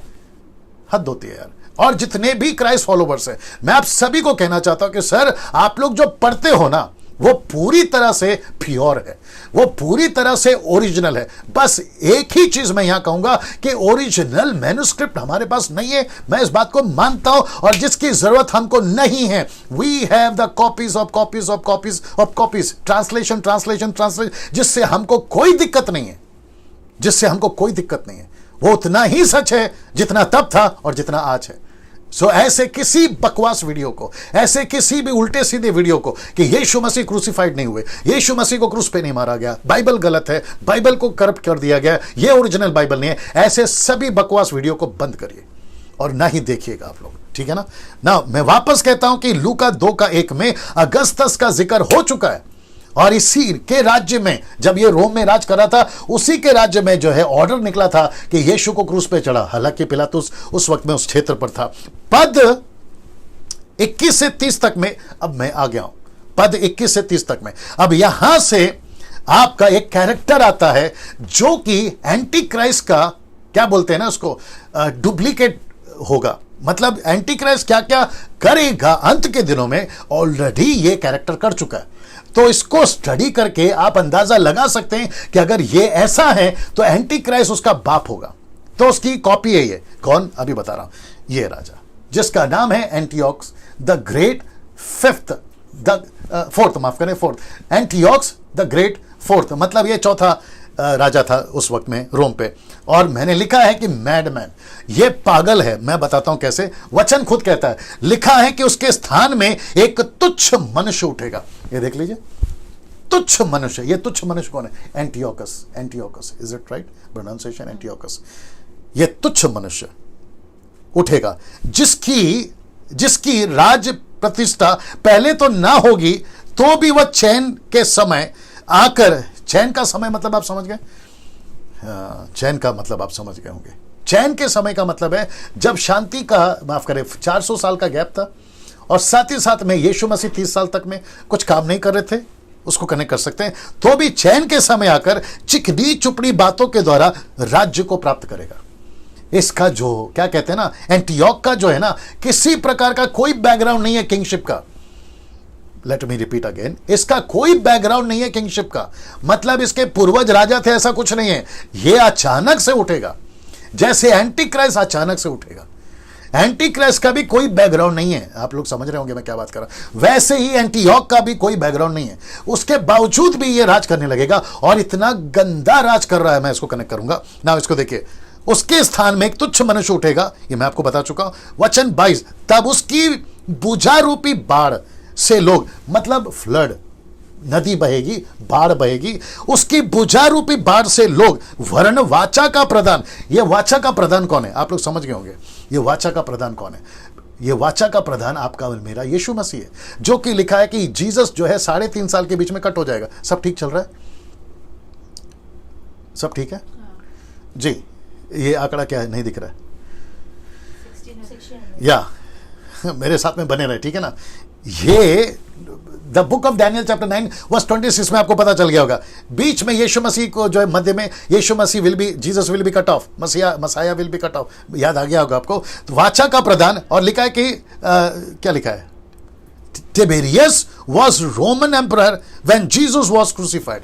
ये देखिए, Tiberius was Roman emperor when Jesus was crucified. उसके सामने बहकर नाश हो गया। तो मतलब उसी के चक्कर में, किसके चक्कर में? इसके चक्कर में यीशु मसीह को भी जो है क्रूस पर बलिदान हो। ये सब उस वक्त में। अब आप बोलोगे डैनियल भाई ये सब तो बाइबल में लिखा ही नहीं है, तो मैं भी तो वही कह रहा हूं ना।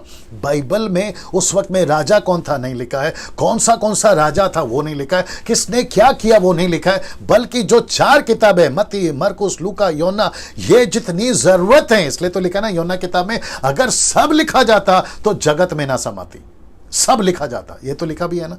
तो इसका मतलब है कि अभी मुझे कैसे पता चला, आपको कैसे पता चलेगा, ये जो उल्टे सीधे जो लोग वीडियो बनाते हैं अपने यीशु के ऊपर, उनको कैसे पता चलेगा। और मैं चाहता हूं कि वो स्टडी करें। आप हिस्ट्री में जाइए सर, घटनाओं को पता लगाइए, उस वक्त का राजा कौन था, उसने क्या आदेश दिया था, ये सारी चीजें आपको पता चलेगी, जिसको दानियल जो है 600 साल पहले बता रहा है, 600 साल पहले बता रहा है। Can you believe this?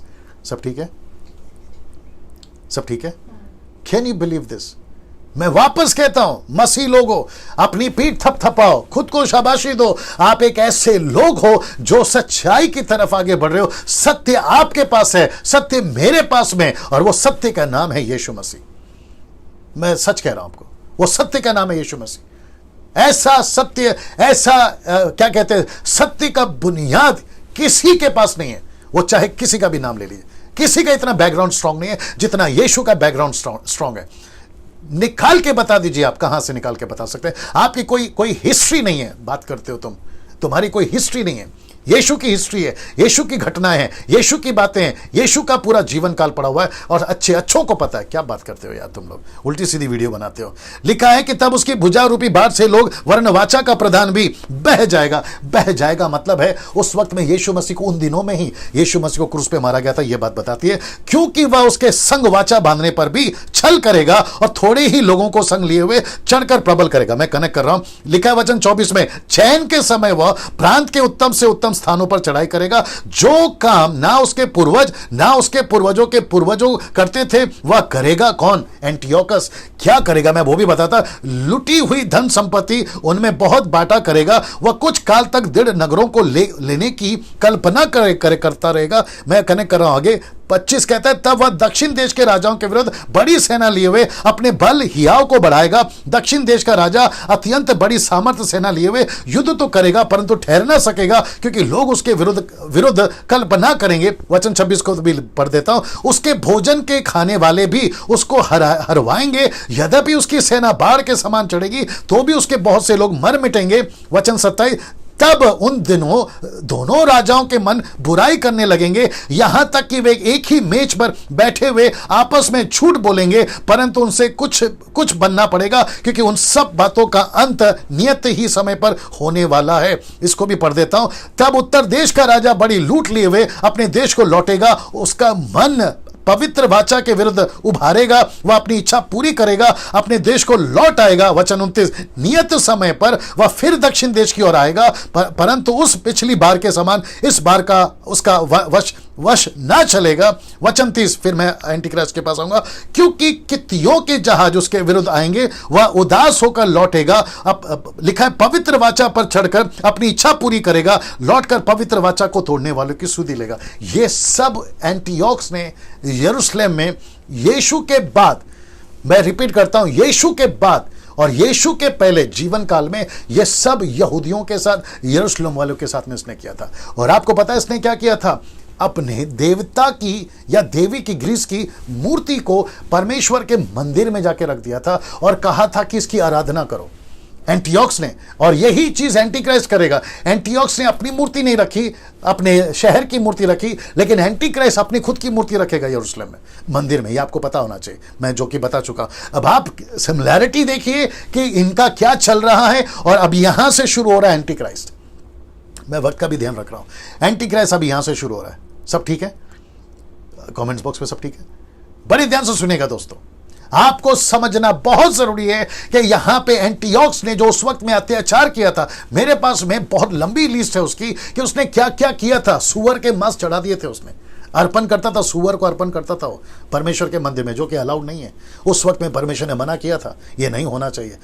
बहुत सारी चीजें उसने वेश्याओं को लीगलाइज कर दिया था, जो कि मैं बता चुका हूं। जब एंटियोक्स का चैप्टर निकला था मैं उसमें बता चुका। तुच्छ राजा कौन था ये भी बता चुका ना। वक्त मुझे इजाजत नहीं दे रहा है, क्योंकि मुझे अभी यहां से 15 आयत और कंप्लीट करना है। और ये रहा एंटीक्राइस्ट की एंट्री, ये रहा एंटीक्राइस्ट की एंट्री। अब देखते हैं ये क्या कर रहा है। 31 वचन में, तब उसके सहायक खड़े होकर दृढ़ पवित्र स्थान को आप पवित्र करेंगे और नित्य होम बलि को बंद करेंगे, वे उस घृणित वस्तु को खड़ा करेंगे। और जो लिखा है कि जो उजाड़ कर देती है, और इसका जिक्र मत्ती का 24 का 15, 13 का 14 और दानियल किताब उसका 12 का 11 में ये एंटी क्राइस्ट ऐसा करेगा। इसकी टीचिंग मैं ऑलरेडी दे चुका हूं, आप लोग भी इससे वाकिफ है। अब ऐसा लगता है कि दानियल और गैब्रियल जो है वो बिल्कुल खुलकर बात कर रहा है। ये देख लीजिए, लिखा है दृढ़ पवित्र स्थान को आप पवित्र करेगा, नित्य होम बलि को बंद करेगा, घृणित वस्तु, जिसका जिक्र पौलुस ने भी किया, घृणित वस्तु।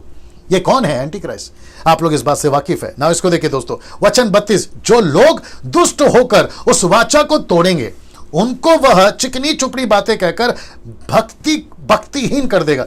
ये चिकनी चुपड़ी बातें कहकर जो दुष्ट होकर उस वाचा को तोड़ देंगे। मैं इसको कनेक्ट करने जा रहा हूं, लेकिन फिलहाल इसको देखिए।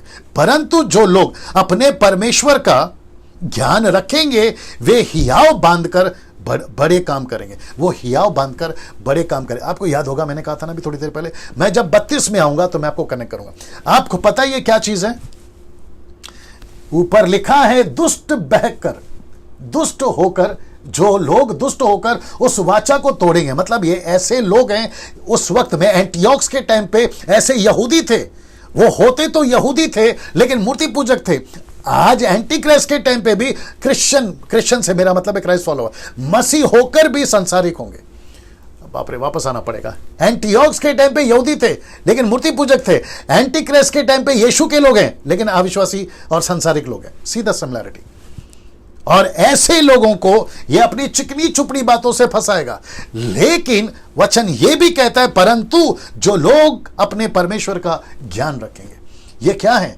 परमेश्वर का ज्ञान, परमेश्वर के वचन का ज्ञान, परमेश्वर क्या चाहता है उसका ज्ञान, परमेश्वर को क्या पसंद है उसका ज्ञान। जो ऐसा ज्ञान रखेंगे वे हियाव बांधकर बड़े काम करेंगे। मैं कनेक्ट कर रहा हूं इसको, यह बहुत पावरफुल है। आज बाइबल स्टडी क्यों दे रहा हूं मैं? यही वजह है। आप बाइबल स्टडी क्यों ले रहे हैं? यही वजह है। एंटी क्राइस्ट से बचोगे, वो नहीं बच पाए एंटियोक से, आप बच पाओगे अगर ज्ञान रहेगा। मैंने कल भी कहा था, परसों कहा था, किसी ने कहा कि यहूदी यीशु जीसस क्राइस्ट को नहीं पहचान सके और वो फेल हो गए। आज हम मसीह लोग एंटी क्राइस्ट को नहीं पहचान पाएंगे, हम फेल हो जाएंगे। रिपीट कर दूं, यहूदी लोग जीसस क्राइस्ट को नहीं पहचान पाए, फेल हो गए। आज हम मसीह लोग अगर एंटी क्राइस्ट को नहीं पहचान पाए, हम फेल हो जाएंगे। और लिखा है कि जिसके पास में ज्ञान है, जो ज्ञान रखेगा वो बचेगा। तो मैं पूछना चाहता हूं कि डैनियल राज की वीडियो कुछ पास्टर लोग कहते हैं कि अपलोड मत करो फेसबुक पे, यूट्यूब पे, हमारे को फॉरवर्ड मत करो। सीधे ये रोक रहा है शैतान। कुछ लोग कहते हैं प्रेज गॉड के फेसबुक पे मुझे इतने लोग देखते हैं और उसका श्रेय सारा महिमा केवल प्रभु को। यूट्यूब पे मेरे सब्सक्राइबर्स लोग मुझे देखते हैं, उसका भी सारा महिमा प्रभु को। मैं आपको बताऊं क्यों? क्योंकि उनको पता चला है ऐसी वाली बातें, इसलिए वो देखते हैं। लेकिन मैं चाहता हूं कि ऐसी शिक्षाएं, मैं अपने आप को बड़ा नहीं बोल रहा हूं, बात को समझिए। मेरा कॉन्सेप्ट क्या है, मेरी विचारधारा क्या है। ऐसी बातें लोगों तक पहुंचे, लोग मजबूत हों। आज कचरा बहुत चल रहा है सब सोशल मीडिया पे, मसीह के लोग ही कचरा बहुत खिला रहे हैं। वही 5 रोटी 2 मछली, लाजर का जिंदा होना, फिर गोलियत का मरना, वही चल रहा है। परमेश्वर पैसा दे रहा है, परमेश्वर आशीष दे रहा है, आपका घर जो है भर जाएगा, आपको बिजनेस आ जाएगा, यही चल रहा है साहब। तेल पानी रुमाल कपड़ा, यही चल रहा है। ये कहाँ है? Where is this? ये कहाँ है? मेरे दिमाग में बहुत कुछ चल रहा है, क्या करूं समझ में नहीं आ रहा, वक्त कम पड़ रहा है। अगर मैंने ऐसा करा, जो कि नहीं, पॉसिबल नहीं है, नहीं हो पाएगा, मैं अगर एक एक चर्च में गया और एक एक चर्च के लोगों को ऐसा उठाकर खड़ा किया, बेटा बता क्या जानता है बाइबल के बारे में, आपको पता है क्या होगा? मैं वापस कह रहा हूं, पॉसिबल नहीं है लेकिन एग्जांपल दे रहा हूं। आपको पता है क्या होगा? 99.9% फेल हो जाएंगे, फेल हो जाएंगे, नहीं बता पाएंगे। पता है क्यों? क्योंकि इनका उठना बैठना मोबाइल से शुरू होता है। इनका उठना बैठना, आना जाना पिक्चर के गानों से होता है, संसारिक बातों से होता है। अब ऐसी परिस्थिति में बाइबल को कहां से जानेंगे? परमेश्वर को कहां से जानेंगे? ऐसी ज्ञान की बातों को कहां से जानेंगे? अब सोचिए, अगर एंटी क्राइस्ट अभी तक रिवील नहीं हुआ है, अगर यह हालत है, नाउ गेट रेडी, अगर एंटी क्राइस्ट रिवील नहीं हुआ है, अगर ऐसी हालत है, कल को वो अगर प्रकट हो जाएगा, मंदिर में डिक्लेयर कर देगा, तो ऐसे टाइम पे बहकने का, बिगड़ने का चांस कितना है? देखिए, कितना चांस है देखिए।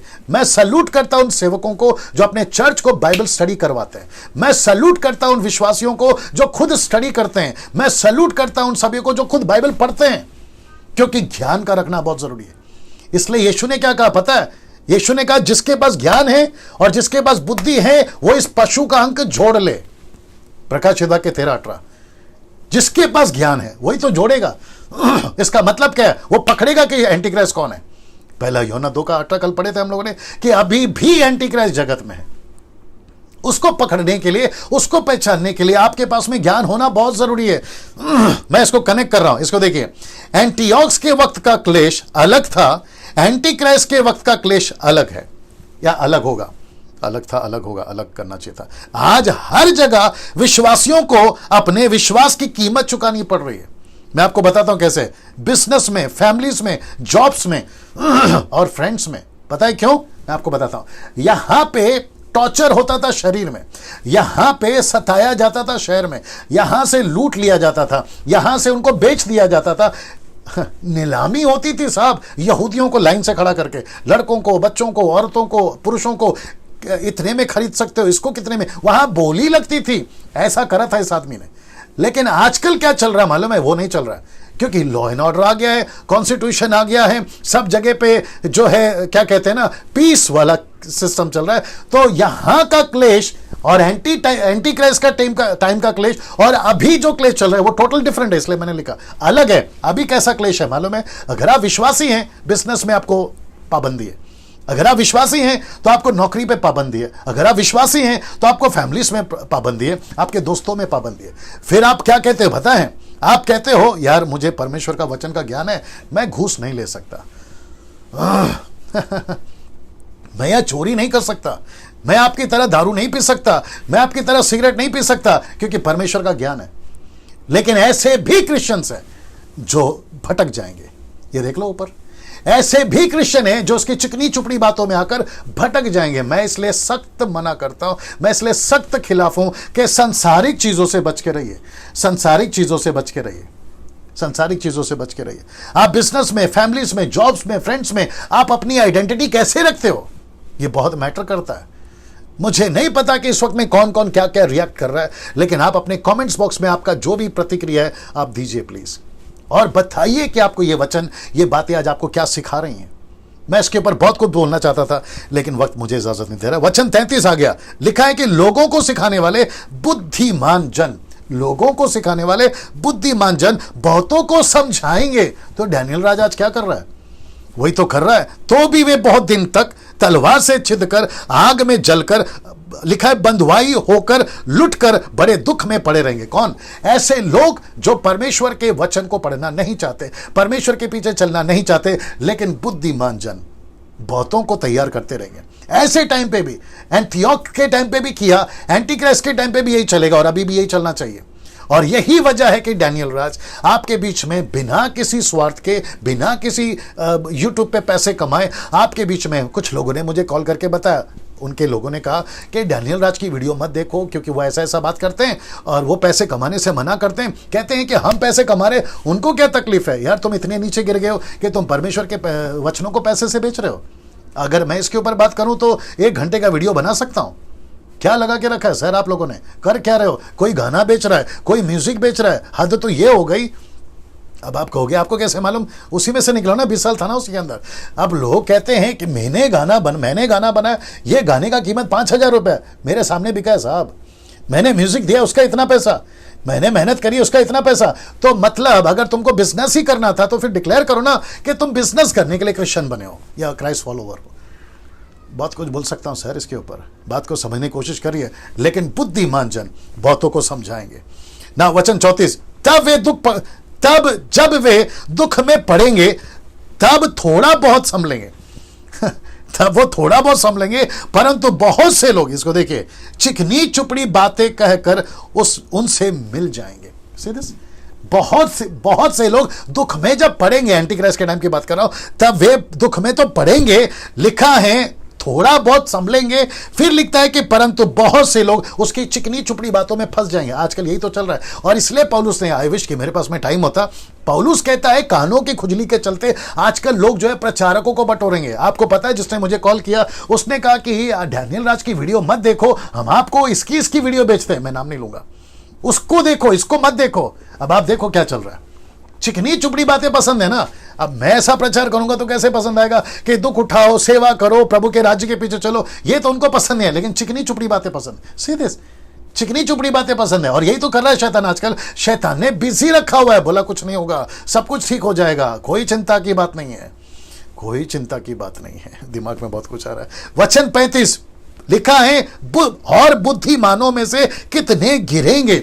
इसको कहते हैं मत्ती का किताब 24:24 लिखा है, even the elected one will be deceive. मतलब बहुत सारे लोग जो हैं लूसीफर। अब आप इसका लूसीफर की लेवल देखो, लूसीफर की ताकत देखो, लूसीफर की स्ट्रैटेजी देखो। पॉलिटिकल स्ट्रांग होगा, रिलीजियस में स्ट्रांग होगा, हाईली एजुकेटेड होगा वो। कौन? लूसीफर, एंटी क्राइस्ट, माफ करें, हाईली एजुकेटेड होगा। लिखा है कि बुद्धिमानों में से कितने लोग गिर जाएंगे, और आज वही कोशिश कर रहा है। वाह, मुझे इसको कनेक्ट करने दीजिए। आज वो वही कोशिश कर रहा है, यूट्यूब पे वीडियो बना रहा है, इनकी बाइबल करप्ट है, फेसबुक पे ऊपर डाल रहा है, इनकी बाइबल करप्ट है। ये उन्हीं के एजेंट हैं, ये उन्हीं के एजेंट हैं। और जब हम अगर ज्ञान में मजबूत नहीं है, बाइबल स्टडी में मजबूत नहीं है, फाउंडेशन अगर मजबूत नहीं है, तो फिर हम भी गिरेंगे ना भैया।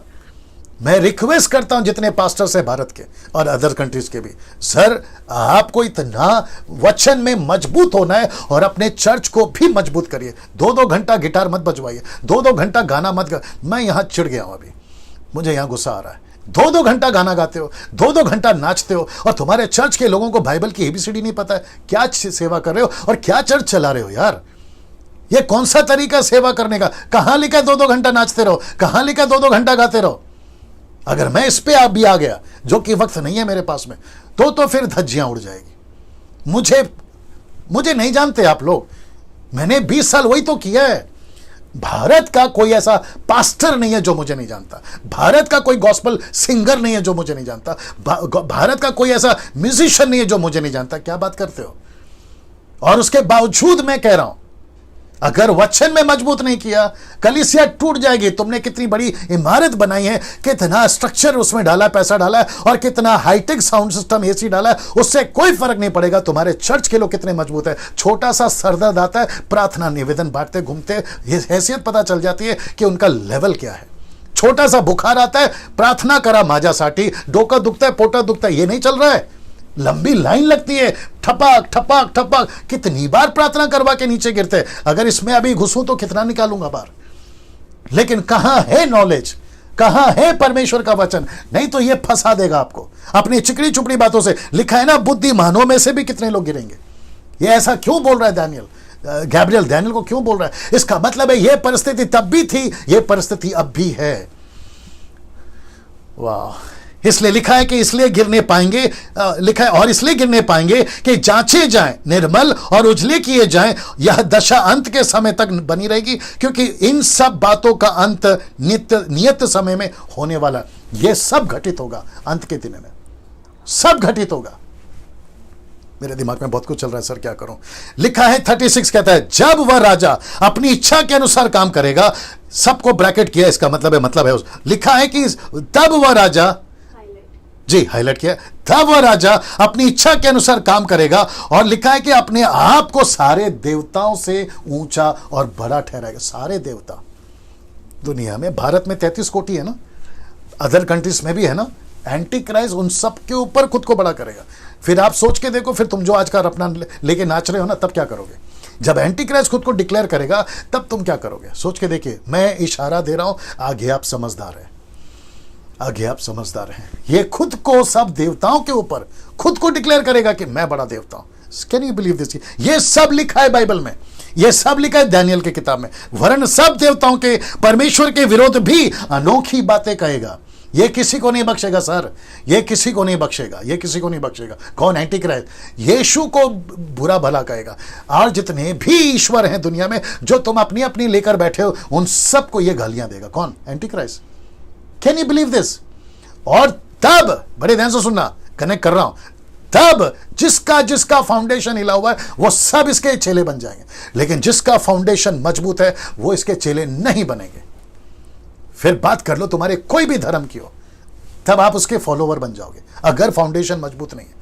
मैं वापस हाथ जोड़ के कह रहा हूं अपने मसीहों को, जितना हो सकता है वचन में रूटेड हो जाओ, वचन में मजबूत हो जाओ। फिर कभी और बात करूंगा। जब तक परमेश्वर का क्रोध ना हो जाए तब तक उस राजा का कार्य सफल होता रहेगा। सी दिस, वो पूरी तरह से कामयाब हो जाएगा, सक्सेस होता रहेगा, क्योंकि जो कुछ निश्चय करके ठाना हुआ है वह अवश्य ही पूरा होने वाला है। यह छूट मिली है लूसीफर को, जिसके चलते यह सब हो रहा है। ना इसको देखिए 37, वह अपने पूर्वजों के देवताओं की चिंता ना करेगा, ना स्त्रियों की प्रति की कुछ चिंता करेगा, ना किसी देवता की, क्योंकि वह अपने आप ही को सभी के ऊपर बड़ा ठहराएगा, सबके ऊपर बड़ा ठहराए। वो किसी की परवाह नहीं करेगा। कौन? एंटी क्राइस्ट, जिसको कहते हैं one government, one religion, one economic, ये चलाएगा। ये इसके ऊपर बात कर चुका हूं। 38, वह अपने राजपद पर स्थिर रहकर दृढ़ गढ़ों ही की देवता का सम्मान करेगा, एक ऐसी देवता का जिसे उसके पूर्वज भी ना जानते थे। लूसीफर की बात हो रही है। वह सोना चांदी मणि मन भावनी वस्तुएं चढ़ाकर उसका सम्मान करेगा। 39, उस पराये देवता के सहारे से वह अति दृढ़ गढ़ों से लड़ेगा, यानी कि परमेश्वर के इजराइल से, नेशन से लड़ेगा। जो कोई उसको माने, ये पावरफुल है, जो कोई उसको माने वह उसकी बड़ी प्रतिष्ठा करेगा, मतलब उसको कामयाबी देगा। बिलियनियर्स आप बनते चले जाओगे, क्योंकि आप एंटी क्राइस्ट का स्टैंड ले लोगे ना। मैं इसके ऊपर प्रचार कर चुका हूं। अब इसको देखो, ऐसे लोगों का वह बहुतों को ऊपर प्रभुता देगा, अपने लाभ के लिए अपने देश की भूमि को बांट देगा। ऐसा राज करेगा एंटी क्राइस्ट। अब आ गया अंत, ये आ गया अंत के समय में नॉर्थ एंड साउथ वापस एंट्री मार रहे। याद आ गया होगा आपको, ये लोग वापस एंट्री मार रहे हैं। मैं आपको बताता क्यों। अब ये लास्ट है वचन 40, टोटल 5 स्क्रिप्चर्स हैं, वर्सेस हैं, ध्यान दीजिएगा। अंत के समय में दक्षिण देश का राजा उसकी सींग मारने लगेगा, उसकी सींग मारने लगेगा। सींग का मतलब है कुछ ऐसी चीजें लाएगा, मैं बता रहा हूं क्या लाएगा। परंतु उत्तर देश का राजा उस पर भवंडर के समान बहुत से रथ सवार जहाज लेकर चढ़ाई करेगा। इस रीति से वह बहुत से देशों में फैल जाएगा, उनमें से निकल जाएगा। ये क्या है, जानना चाहोगे? ये देखिए, यहां है अंत के समय में। मैं इसको कनेक्ट कर रहा हूं निर्गमन की किताब उसका 5:2 में। मूसा ने जब कहा ना फिरौन से, क्या कहा? मेरे लोगों को जाने दे। फिरौन क्या बोलता है मालूम है? कहता है, फिरौन ने कहा यहोवा कौन है, यीशु कौन है? आजकल भी लोग बोल रहे ये यीशु कौन है? कहता है यहोवा कौन है कि मैं उसका वचन सुनकर इस्राएलियों को जाने दूं। मैं यहोवा को नहीं जानता, मैं इस्राएल को नहीं जाने दूंगा। अंत के समय में संसारिक और नास्तिक, मैं रिपीट कर दूं, संसारिक और नास्तिक लोग बहुत आएंगे जो परमेश्वर को नहीं मानेंगे। ये ऐसे लोग होंगे अमेरिका में, लॉस एंजलिस में, अफ्रीका में, चाइना कंट्री में। कितने लोगों ने अपनी अपनी थियरी लिखी है, लोगों ने अपनी अपनी स्टडी डाली है कि पृथ्वी पे कोई ईश्वर है ही नहीं।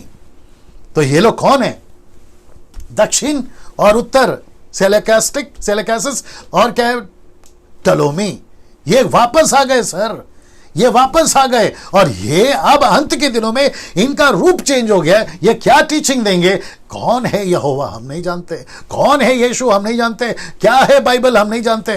बड़े ध्यान से सुनना, अभी तो सब ठीक चल रहा है, 4 धर्म लेके चल रहे, हिंदू मुस्लिम सिख ईसाई, ये लेके चल रहे हैं। भारत के कॉन्स्टिट्यूशन में बाइबल है, अब बहुत सारे स्कूल कॉलेजेस में बाइबल सिखाया जा रहा है।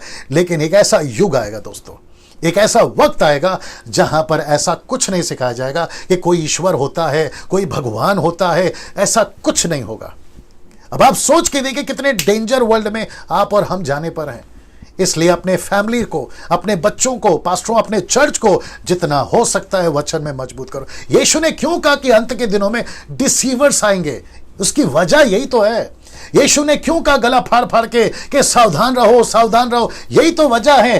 क्या कनेक्ट करना चाह रहे थे आज हमको पता चल रहा है। नास्तिक लोग उठेंगे, बाप रे, और एक बोलना पड़ेगा। बहुत संभाल कर आजकल के पिक्चर पे ध्यान दीजिए, बहुत संभाल कर आजकल के कार्टून्स पे ध्यान दीजिए, बहुत संभाल कर आजकल के सीरियल्स पे ध्यान दीजिए। आपको पता है क्या मैसेज चलेगा? ऐसा मैसेज चलेगा कि जो कुछ है सब इंसानी है, तुम अपने भरोसे पे जियो। कितने सारे मोटिवेशनल प्रीचर जो यूट्यूब पे आजकल अपने अपने वीडियो बनाते हैं ना, जिसके मिलियनर्स में या फिर बिलियंस में उनके फॉलोवर्स हैं, वो क्या सिखा रहे हैं जरा नोट किया आपने? बोला है तुम्हारा ओन विल, क्या कहते हैं, खुद की शक्ति, आत्मशक्ति। नास्तिक लोग खुद की शक्ति, खुद का ताकत, खुद के ऊपर निर्भर, आप कर सकते हो, यही तो सिखा रहे हैं ये नास्तिक लोग। ये युग आएगा। ये सब किसका प्लान है? लूसीफर का, अंधकार का युग। अब आप कनेक्ट हो रहे हैं चैप्टर 11 से। मैं अभी तो समाप्ति पे भी आ गया हूं, लेकिन मजा आएगा, लास्ट वाला वचन मजा आएगा। मुझे पता है टाइम हो रहा है क्या करूं, दीजिए मेरे को टाइम। संसारिकता बहुत बढ़ेगी। मैं वापस कहता हूं, अगर तुम विश्वासी हो, यह है आंकड़ा, अगर तुम विश्वासी हो और पिक्चर का गाना सुनते हो, सुधर जाओ। थिएटर जाते हो, सुधर जाओ। सांसारिक बातों में पड़े हो, सुधर जाओ। अविश्वासियों में ज्यादा उठना बैठना है, बी केयरफुल। आपके लोगों के साथ में क्या बातें करते हो, कौन सी वीडियो देखते हो यूट्यूब पे, you have to be very careful. ये सब लूसीफर का प्लान है, आपको कैसे भी करके आपको कमजोर करना। और जिस दिन ढांचा कमजोर हो जाएगा ना चर्च का, कोलैप्स, खत्म, पूरी तरह से गिर जाएगा ना। 41 वह शिरोमणि देश, यानी कि मॉडर्न चर्च। शिरोमणि देश मतलब मॉडर्न चर्च, आज की बात हो रही है। मॉडर्न चर्च में भी आएगा और बहुत से देश उजड़ जाएंगे, परंतु अदोमी, मोआबी, मुख्य अमोनी आदि जातियों के देश उसके हाथ से बच जाएंगे। इसका मतलब है उसका टारगेट कौन होगा? Modern church. लूसीफर का टारगेट कौन है? Church. Lucifer, Jesus Christ Lucifer को किसी से तकलीफ नहीं है, ना मस्जिद से, ना मंदिर से, ना स्कूल से, ना हॉस्पिटल से, ना किसी प्रकार के कॉलेज से, ना किसी प्रकार के इंस्टीट्यूशन से। उसको अगर तकलीफ है सिर्फ चर्च से, मंदिर से, खुदा के लोगों से। वाह, उसको सिर्फ हमसे तकलीफ है लूसीफर को। जी ये सच है। वचन 42 वह लिखा है कई देशों पर हाथ बढ़ाएगा, मिस्र देश भी ना बचेगा। ये बताता है कि उसका एंटी क्राइस्ट का कब्जा पूरी तरह से रहेगा। 43 वह मिस्र के सोने चांदी के खजानों, सब मन भावनी वस्तुओं का स्वामी हो जाएगा। लिखा है लुभी और कुशी लोग भी उसके पीछे हो जाए। इसका मतलब क्या मालूम है? सोना चांदी, ये सब बताता है नॉलेज को, ये सब बताता है वहां के कैरेक्टर्स को। ऐसे अच्छे लोग इसको सपोर्ट करेंगे, rich people will be supporting him, ये सब बताता है। 44 अब इसको देखो, बड़ा गजब का है उसी समय वह पूरब और उत्तर दिशाओं से, अब मैंने इसको ब्रैकेट किया है, अंडरलाइन किया है, जो भी बोलो हाईलाइट किया है, बहुत केयरफुली ध्यान समझना। उसी समय वह पूरब, उसी समय उत्तर दिशा से समाचार सुनकर घबराएगा। यह क्या है दोस्तों? मेरे साथ बने रहो, बहुत गजब की चीज दे रहा हूं। ये क्या है? समाचार सुनकर घबराएगा। कौन घबराएगा? Anti Christ. कौन सा सुसमाचार? जो पूरब से आएगा, उत्तर से आएगा। ये क्या है? कनेक्ट करो, मजा आएगा आपको। और लिखता है कि बड़े क्रोध में आकर बहुतों का सत्यानाश करने के लिए निकलेगा। तो कौन सा सुसमाचार सुना है? मैं कनेक्ट करने जा रहा हूं। आप लोग तैयार हैं? वहां है मत्ती 24 का 27। फिर मैं इसको कनेक्ट करूंगा बाद में, पहला करता हूं। ये लिखा है क्योंकि जैसे बिजली, अब आप लोग समझ गए होंगे कि जैसे बिजली पूरब से निकलकर पश्चिम तक चमकती जाती है, वैसे ही मनुष्य के पुत्र का भी आना होगा। इसका मतलब है कि एंटी क्राइस्ट को तकलीफ हो जाएगी जब पूरब से, उत्तर दिशाओं से एक ऐसा न्यूज मिलेगा कि यीशु मसीह पृथ्वी पर आ रहा है। वाह, सी दिस? ये डैनियल को गैब्रियल बता रहा है यीशु के बारे में। अब आप सोचिए, हम मसीह लोग, बाइबल वाले लोग, यीशु वाले लोग कितने सही तरीके से सही ट्रैक पे हैं। मैं यही तो बताने की कोशिश कर रहा हूं ना। आपको पता है ये इसका ठीक अपोजिट ये क्या है, वो भी बता देता हूं। ये देखिए, लिखा है कि यशायाह की किताब उसका 14 का 13 में, ये लूसीफर है। कहता है कि तू मन में कहता तो था, लूसीफर कहता था, मैं स्वर्ग पर चढ़ूंगा, मैं अपने सिंहासन को ईश्वर के तारागण से अधिक ऊंचा करूंगा, और मैं उत्तर दिशा, सेलेकस, उत्तर दिशा यानी कि आपका इजिप्ट, माफ करें सीरिया, वहां से दिशा की छोर पर सभा के पर्वत पर विराजूंगा। लूसीफर उत्तर से आ रहा है, यीशु मसीह पूरब से। जैसे बिजली एक कोने से चमकती है, वैसे जैसे उसको न्यूज मिला एंटी क्राइस्ट की हालत खराब, कितना गजब का है और कितना अद्भुत है। आपको यह बात समझ में आ रही है? सीधे ना दोस्तों, या ये देख लीजिए, सेलेकस या नॉर्थ से उत्तर। नाउ ये रहा आखिरी वचन, फिर मैं उसके बाद समाप्त करने वाला हूं। 45 कहता है वह दोनों